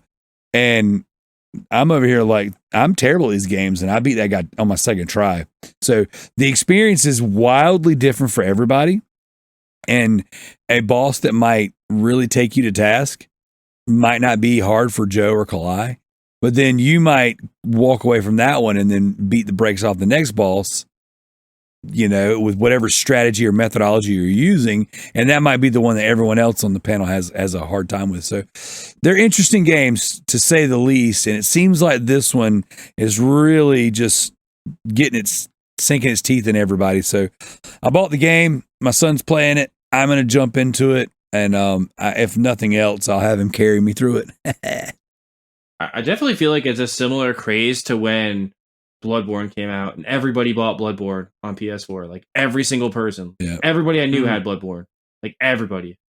And I feel like it's the same thing with Elden Ring. Everybody is buying this game. Like everybody. Yeah, definitely. So I don't even know where we're at now. Who's up? Me again? Yes. It is? It's me or you. What we all talked about. Yeah. I was going to talk about that, so go ahead. I mean, I guess I'll go. I'll go with my surprise game for the first quarter of the year, which is WWE 2K22. Yes. What a effing surprise this game is, based on the last piece of dog shit they gave us. Wow. Like, I agree. I could say so many fucking great things about this game. And I feel like I haven't even done my due justice, because I beat it and really haven't gone back to it since I finished it. Like, I haven't really played my faction. I played my faction a lot, but I haven't even played my Rise at all yet. I haven't even touched it yet. And I heard it's like fantastic. It is. It's good. I'm just trying to beat games right now. But I haven't even really played universe mode. Like, I set my universe up. I downloaded all the titles I wanted. I put everybody on the rosters I wanted to put them on. I did like one 16-man tournament to crown one of my champions and another battle royale to crown another one. But I haven't gone back yet. And now, like, I went back the other day to look at the creator wrestlers, and there's like 15,000 pages. Oh yeah. I'm like, it's whoa. Insane. And like pretty much anybody you can think of is created in the game now. Yes, there's so many, dude. There's so many. And yeah, I mean, to go from that huge piece of dog shit that was WWE 2K20, which I defended because I thought there was a lot of good in that game. There was. Like, the universe mode was definitely fixed from the year before. You could actually have more than one title or more than 3 titles on a main show. That was cool. You could have a Money in the Bank. Like, that was actually on a show, and it like you could actually cash it in whenever you wanted. Like, they did a lot of cool things in that game. That were the campaign was really good too. I loved it because it was like playing Tony Hawk Underground for wrestling. Yep. That's literally what it was, and that's literally how bad the story is. Like, how bad, like, acting wise and like graphically it was. It looked like Tony Hawk Underground, and I loved every minute of it. I thought it was a really cool way of doing the campaign. And I was like, okay, cool. There's a lot. And the towers were really cool. And then they took the towers from last year or 2 years ago and then put them into my faction. So it's like, oh shit, all right. Well, towers aren't back the way they were last year, but now they're changed to my faction mode. And like, I'll just talk about my faction mode. Have you guys played my faction at all? I haven't started yet. Slightly, just a little bit. It's like Madden Ultimate Team for wrestling people, and it's dangerous. It makes me want to spend money. Yeah, that's true. But like, you don't have to because there's like an infinite. They really do a good job of giving you a lot of in-game currency, so you don't have to spend money. And honestly, like, anybody who bought like the digital deluxe version has a big jump on everybody else because you got the Undertaker cards, and those things are on. Like, he beats so the good. ass out of everybody. He fucking fucks people up, and you get 3 different Undertaker cards. So That's interesting. My faction is dope because like you unlock wrestlers when you open packs, and those are the characters you're allowed to use in my faction. So it forces you to play as wrestlers you wouldn't normally play as, and I think that's a great mechanic in any game is when they force you to play outside your comfort box and play in modes you don't normally play in. I love that shit. Like, I think it's just a genius way to get people to play the other modes and play with the other wrestlers that you would never play with. Is to kind of force you to do it. And then you find wrestlers that you like to play as that you never would have played as otherwise because the roster is like 200 people deep. Like, and I can play as everybody. Yeah, I highly recommend going on to Community Creations and downloading Jill Valentine, but like the RE1 skin Jill Valentine, because whoever created her moveset is a freaking genius. That character is so fun to play. Everything changed together and works so well. It's just first off, the creative character in that game is so good.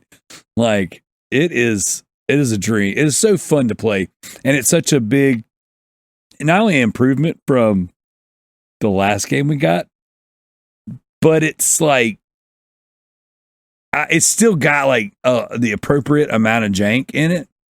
So like me and the kids, we played it a good bit today, and we were doing like Royal Rumbles and cage matches or Hell in Cells, and the cell matches, dude, are there. They brought back that 2007 option where you can like run off the cage and be like troll tossed off the cage.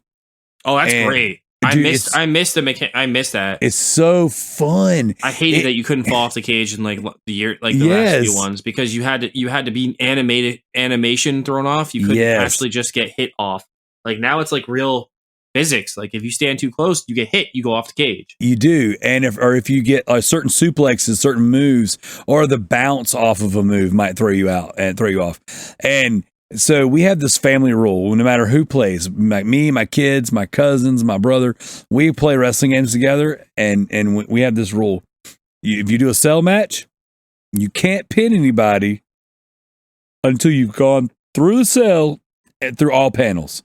If you're doing a TLC match, you can't get the belt or the Money in the Bank until you've gone through the announce tables and all that stuff. We have all these like special stipulations, right?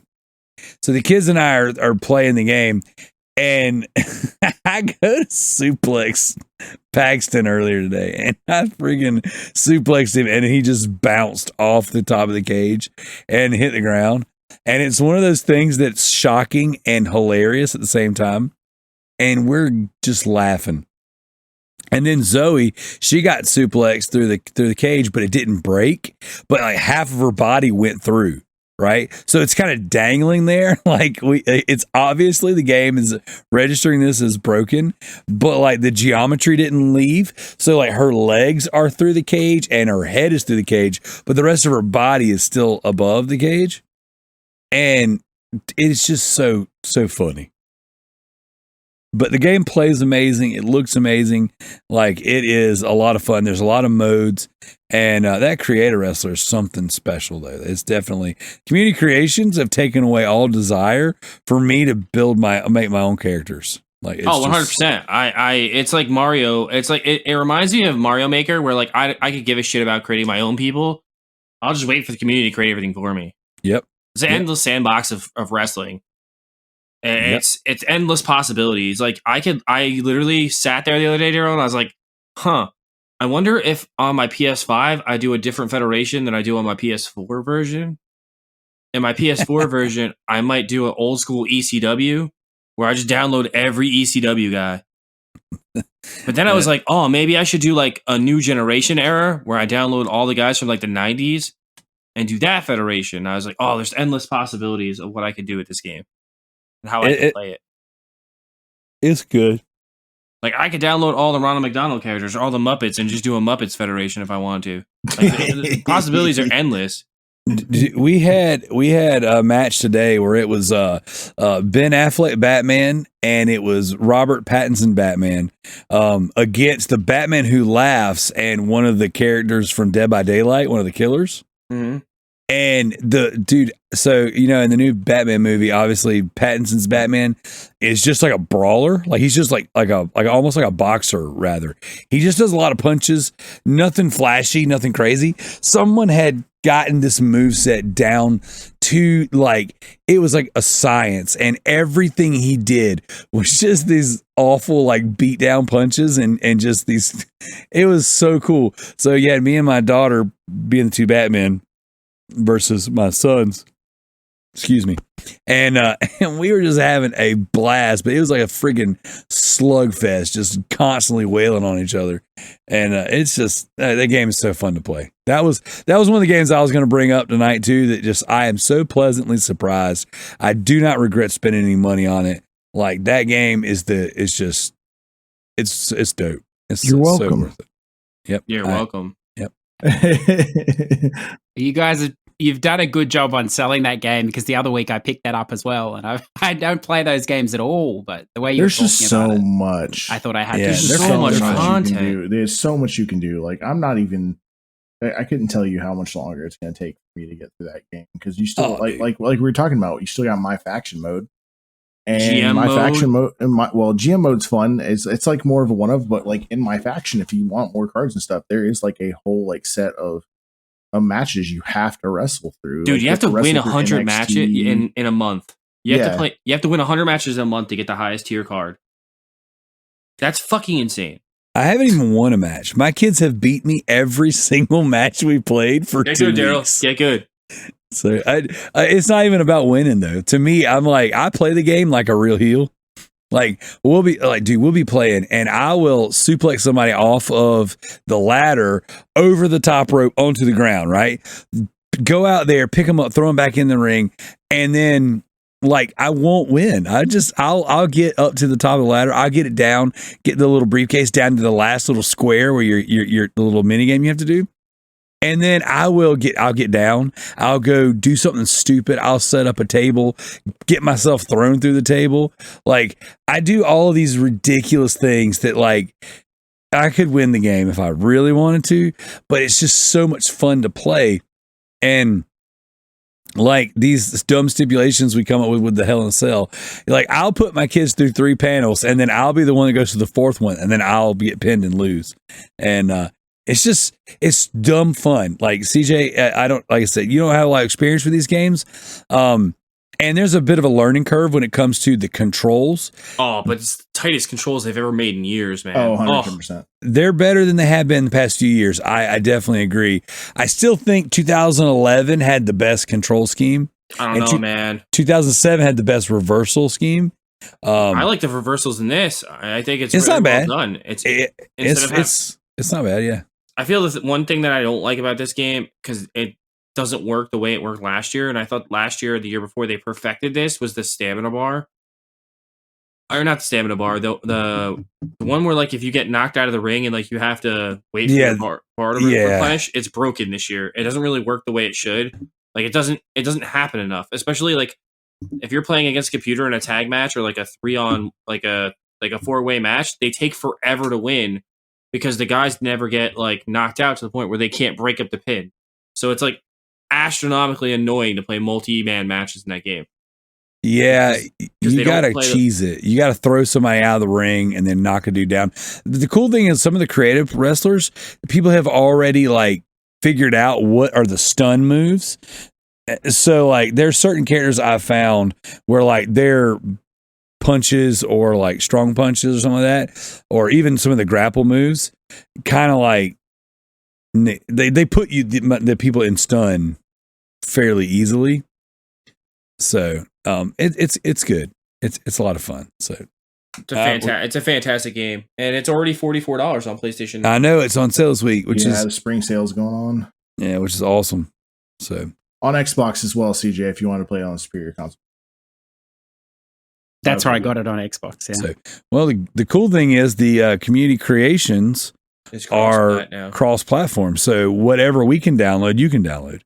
So, which is huge. That's a big deal. It's very huge. I'm a big, huge WB game player because I'm a huge WB fan.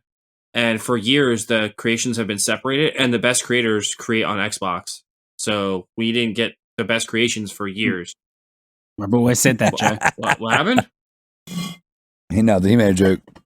I mean, I used to play on Xbox, so I've never thought that the best created stuff was on the Xbox personally, because I own on both, and I've played the games on both, and I've always felt like it was kind of like, 1-to-1 until you looked at this year's creations and saw that 90% of the creators are all Xbox users.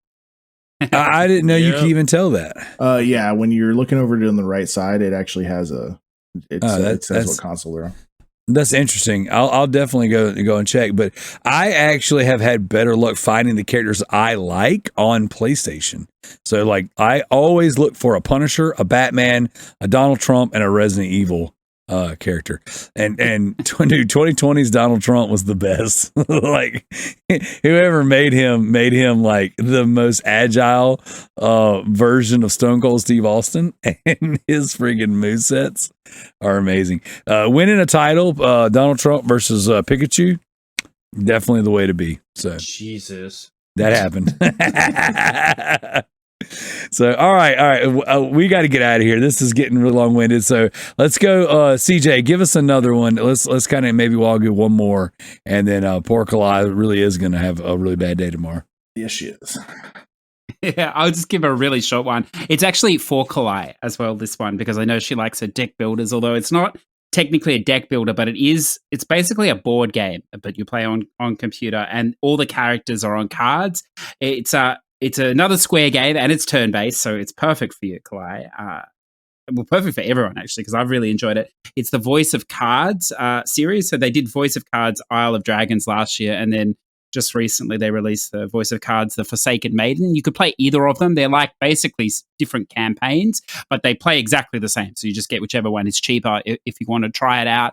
And it's really cool. It's like you have to move around the board. You flip the cards as you do, and they like expose characters or, like a little bit of story or an item or something like that. It has an overarching story in chapters, really nice theme song, whatever else. And actually they're not, I think they're like a half price game or something from Square and whoever makes them. And there is a bit of grind in there towards the end as well. The last few dungeons get pretty long, but the plats are usually around 20 hours or so. And the plat is basically the story loosely anyway, with a few extra stuff. So it's a nice, tight 20-hour game. Not a deck builder, but it is cards, and it's a quirky take on it. It's a lot of fun. Nice. There's a lot of deck builders these days. I need to find one that appeals to me, because I wouldn't mind getting into something that's a little, I don't know, like less button intensive. Like something you can kind of casually sit back and play.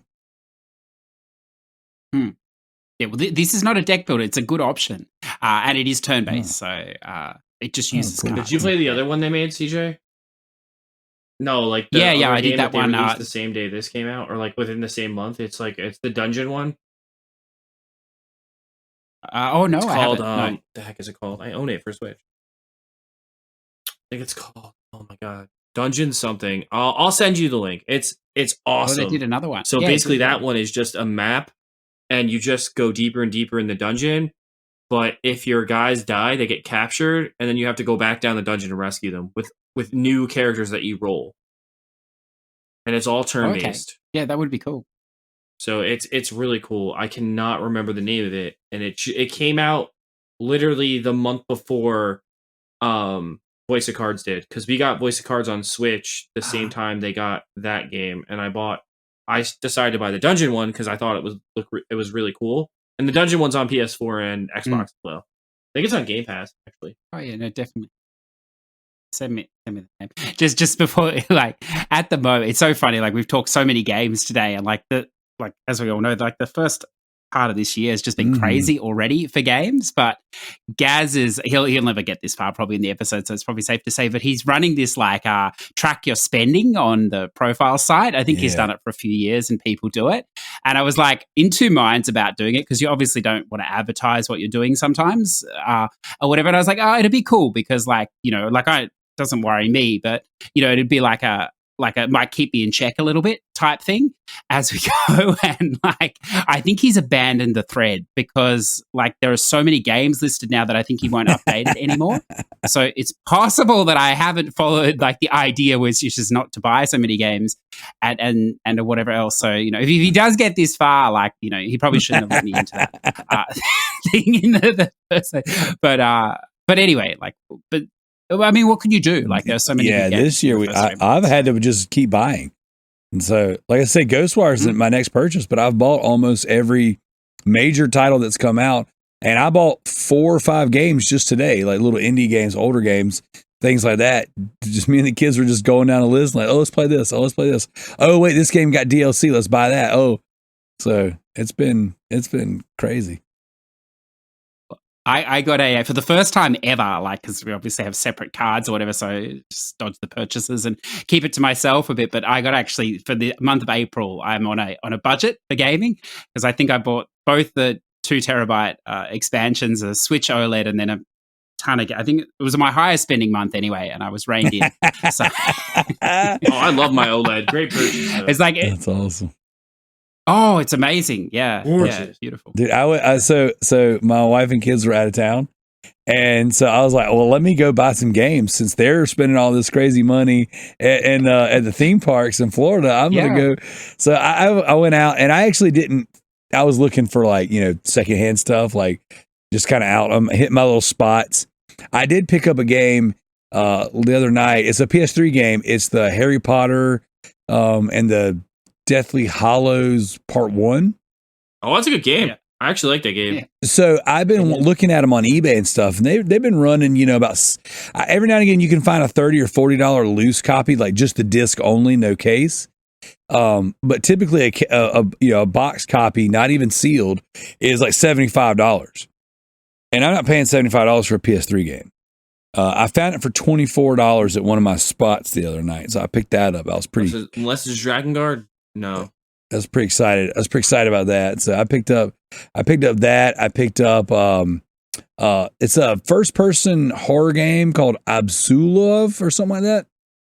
I picked it up for the PS5 and that's one that I've had, that one in Sound Mind, and there's one other one that I've kind of had my eye on, like wanting to play.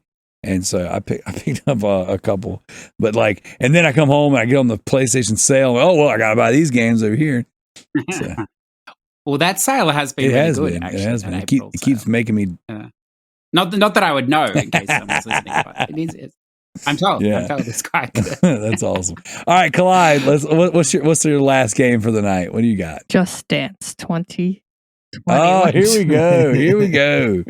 Finally getting an update. Yeah, I'm playing it slowly. Unfortunately, I have arthritis really bad in my trophy. I have arthritis really bad in my left knee, so I can't stand or I can't be on my feet for very long.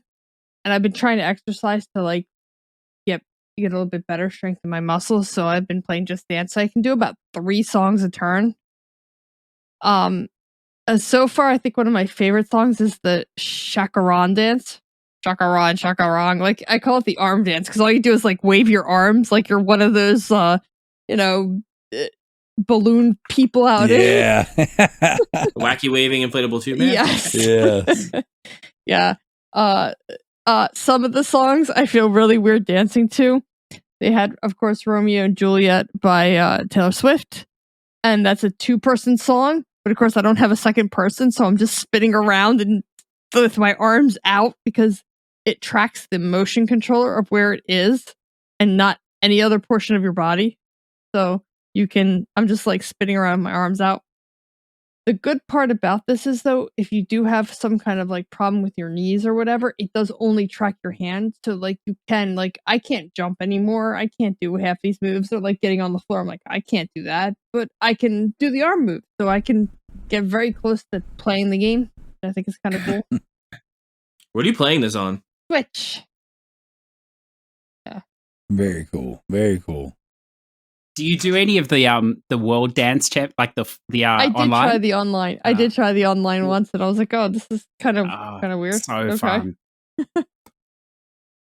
It's so fun because they give you like 15 seconds between songs just to have a quick drink as well and top yourself up, and it's great. The more pissed you get, Right. it's so much But fun. right. Like, get Jim into it; he'll won't love play it. It's but awesome. I'm trying to like currently. I'm trying to play really? every song that's currently on there. I'm like, "Oh, the songs just don't end." That's awesome. Yeah. That's good. I'm sure MZ will be very glad that you're enjoying yourself. Yeah, it's just gonna take me a while because I can't play that many songs. I don't have a lot of time, but I'm really trying to work through it. I did play last night. I didn't get a chance to play today. Maybe I'll play a little bit tomorrow, but I'm gonna try to do a little bit more. So Awesome. All right, Zach, what's your last one for the evening? Okay, well, first I just want to say I refreshed our leaderboards, and do you guys want to know how many achievement points I'm Styling on You Bro has gotten in the 3 hours we've been podcasting? How many? 3,320 in 3 hours. What a This man is monster. nuts. But my last game is going to probably be Need for Speed Heat. Okay. I got into I got a little bit more into cars and like racing games and stuff recently. I picked up a cheap wheel, and it really changed the way that I looked at racing games. Need for Speed Heat is so much fun. The storyline, it has been really, really good so far. It's kind of a mix between I'd say Hot Pursuit, and it's got that open world feel of Forza. It's got such a big map. But it has a day and a night mode in it. So during the day, you can race official race events that aren't like illegal events or anything like that. And then you have challenges, and that's how you get money. But at night, whenever you're doing night races and stuff like that, or you have to wreck a cop, for example, then that's when you gain reputation points, and you have to gain reputation points to progress the storyline. But you're not going to be able to gain reputation points out. It's a big grind, and I'm slowly working my way through it. But it is a massive game. The car library is massive, and it's just a lot of fun. So if you guys like racing games, even like open world ones like Forza, and you haven't played Need for Speed Heat, I would highly recommend it. And it's on Game Pass, and I'm pretty sure I don't know if it's on PS Now, but It's not. Well, But it's normally $7 when it goes on sale on PlayStation Net. Yeah, so I say it's usually fairly cheap. Even like the deluxe version, I think when I looked at purchasing the deluxe version because I was enjoying the game, it was only like $15, $20, something like that. how much did your racing wheel cost?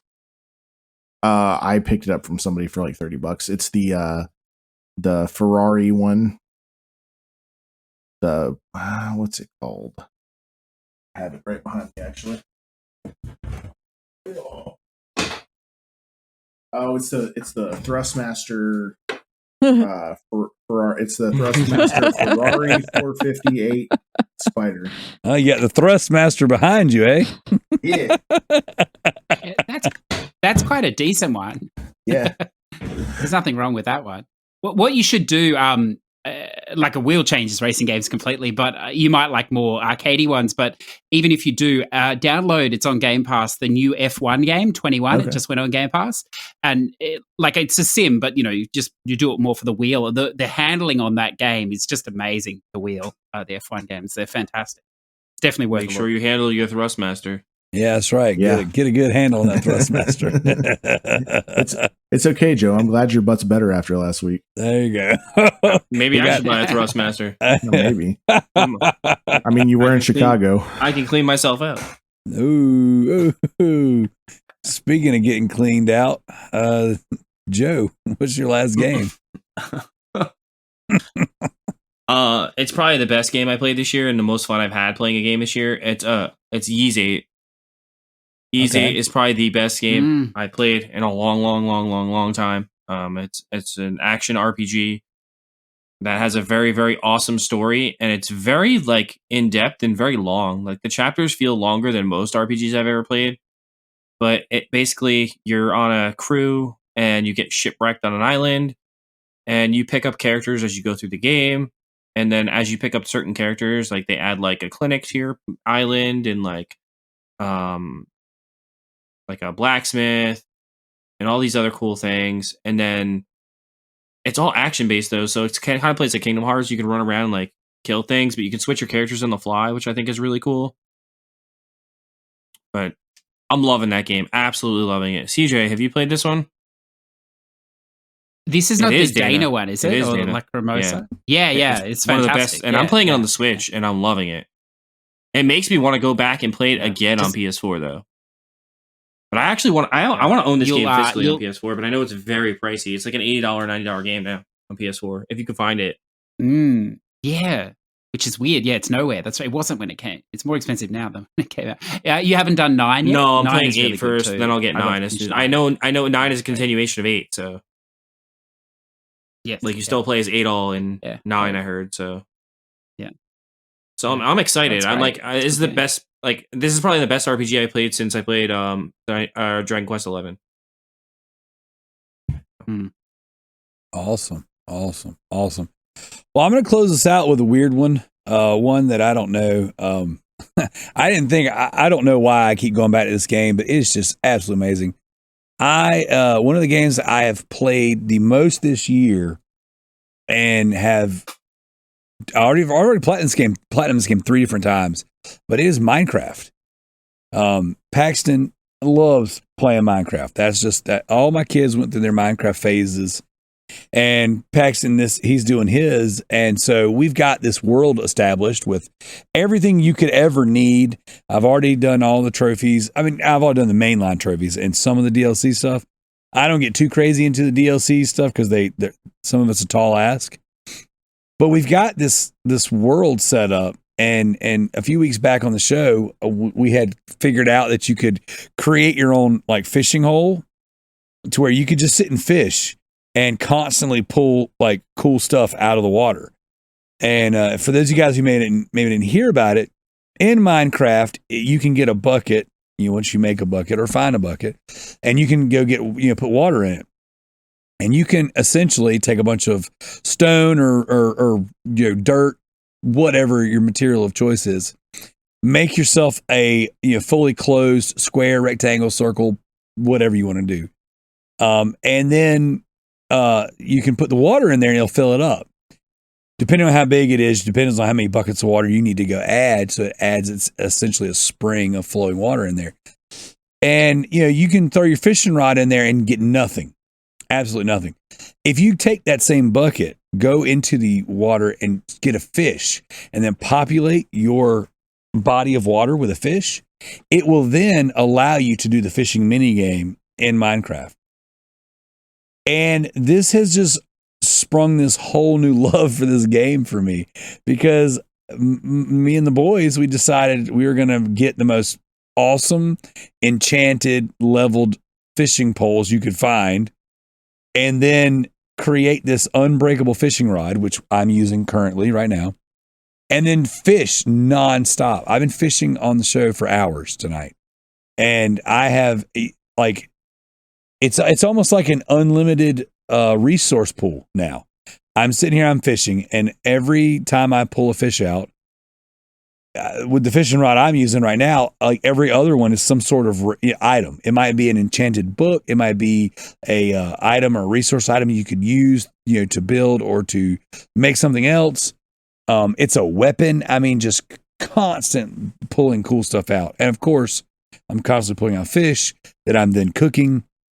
I'm leveling up my character, and then I'm using those levels of experience that I develop to level up my weapons and my axes and things. And Minecraft is just this game that never ends for me. And I go through phases where I play the full out of it, and I'm playing it with my, with my kids. And Paxton actually fell asleep beside me over here playing Minecraft.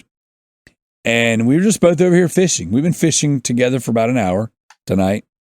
I was fishing a little longer than that. And it's just like, I don't know why I love this so much. I heard Final Fantasy VII has a really good fishing mini game.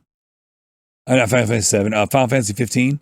Yeah. Oh my God, the fishing in that game is phenomenal. I want to play it for that reason alone. That like I just really dig this. So, CJ, you played Final Fantasy 15 a good bit, correct?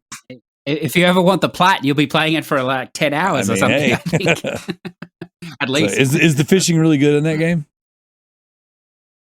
Yeah, it's good. Yep. I think isn't it I haven't played it myself, but the fishing in I hear is really good. Is the fishing in that the golf one. What's the golf game? Crazy Golf, but there's a VR. Like Everybody Dangerous loves Golf, or Everybody Loves Golf. No, it's like a JRPG. But Golf Story? It's Golf Story? eluding me the name of it. No. It's on PlayStation. It's like an anime golf. But you play, but you can go fishing in the fishing ponds, and it's a massive thing because there's like 500 different types of fish you need to catch. Yield plays Everybody Loves Golf. I know, which is a strange thing. Yeah, Everybody Loves Golf. That's it. Yeah, it's got a very good fishing mini game apparently. They're closing the servers on that. What I hear. Yep. Oh, are they? Oh well, too late. I missed out. I guess. Well, like I said, I've been playing this game a lot this year, and I keep looking at the DLC trophy list, thinking maybe, but then when I'm getting in the game, I'm just fishing. Like this is like I got some trophies earlier in the show, but didn't call them out. And then I was like, you know what? I'm just gonna play Minecraft. I'm just gonna fish, and I have filled up multiple chests of items just tonight. It's incredible. So great game. This is why you never will finish a JRPG. You get too distracted. It's crazy. It's crazy. Like I pulled out 1, 2, 3, 4, 5, 6, 7 saddles in this game. Now, just for context, trying to get a saddle so you can ride a pig for a trophy seemed like a couple hour task when I was playing the game for the platinum. And I played the game for the platinum like legit. I didn't have a trophy world. I didn't download like a world where people had like stuff set up. I created my own. Like the trophy world that I used to get the platinum in this game on the PS3, PS4, and the Vita were all worlds that me and my kids built, and we did everything in. And then we did carry over like there's a couple trophies where you have to do like a giant rail. You got to like get in a mine cart and ride it forever. And then you got to set up a really crazy like bow shot where you have to kill an enemy from like a really far distance. So I made myself like a shooting range essentially. But this game is it's just so fun. So I just kind of wanted to give it a little bit of love. I've had some messaging back and forth with some of the listeners just about the game, tips on the game, and then I've had a couple of listeners reach out and ask me if I'm a child because I still play it. So, wow, really? Yeah, I've got PSN messages like Minecraft ? What are you, a child? So yes. I mean, yes, I don't get the appeal of Minecraft. Maybe just because I'm just not that kind of person, but like the generation that's like growing up now are going to be way smarter than us because they can fucking play Minecraft and shit like that. They can use their brains, whereas like all I do is hit buttons and kill things. Dude, when you shoot, die. When your daughter starts playing games, I would imagine if she's anything like my kids, like that she'll go through a Minecraft spell, and then that'll be when you jump in, and that's when it clicked. I don't think she'll ever play games. Like, to be honest. Because I play them so much, so I don't think she'll ever play them. Yeah, well, we will see. So, my kids were basically born with controllers in their hands, so they all came out wanting to play. So it's been a blast. So, guys, it's been awesome. Tonight was a really great conversation. Lots of cool games talked about. I'm sure we all had plenty more we could have talked about. I'm sure CJ is like, man, I barely got started. So, it was awesome having you back tonight, CJ, and Kalai, Joe, Zach. It was really good having all of you on at the same time. It was nice.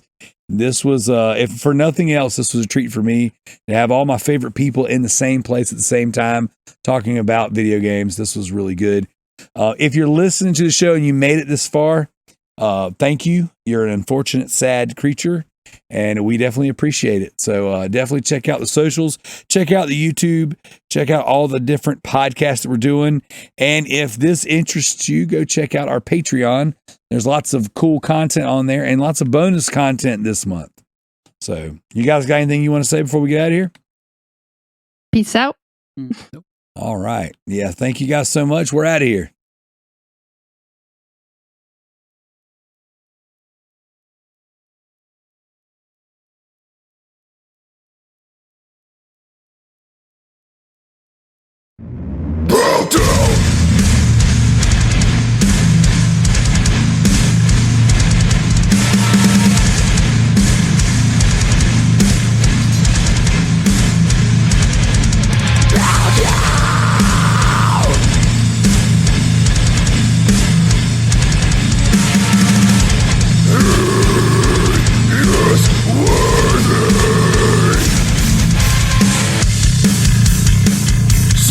Is the Lord. He made us in his own image, and loving formed us from the dust. Behold the glory of the one who sits upon the throne.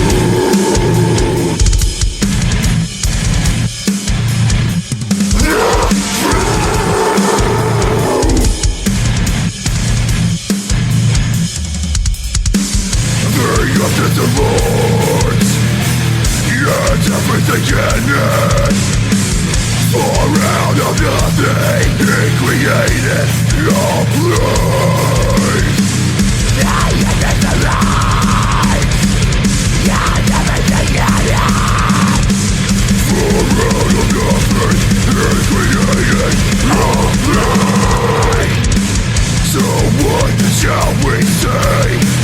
That men are without excuse by what's been made. God has revealed himself.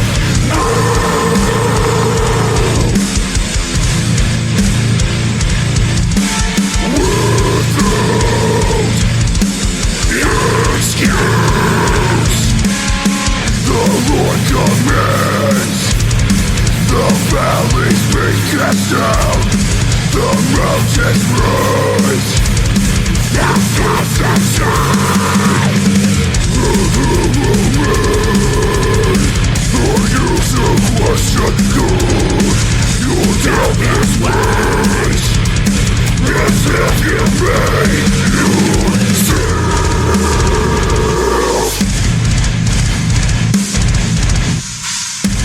No man, you are right.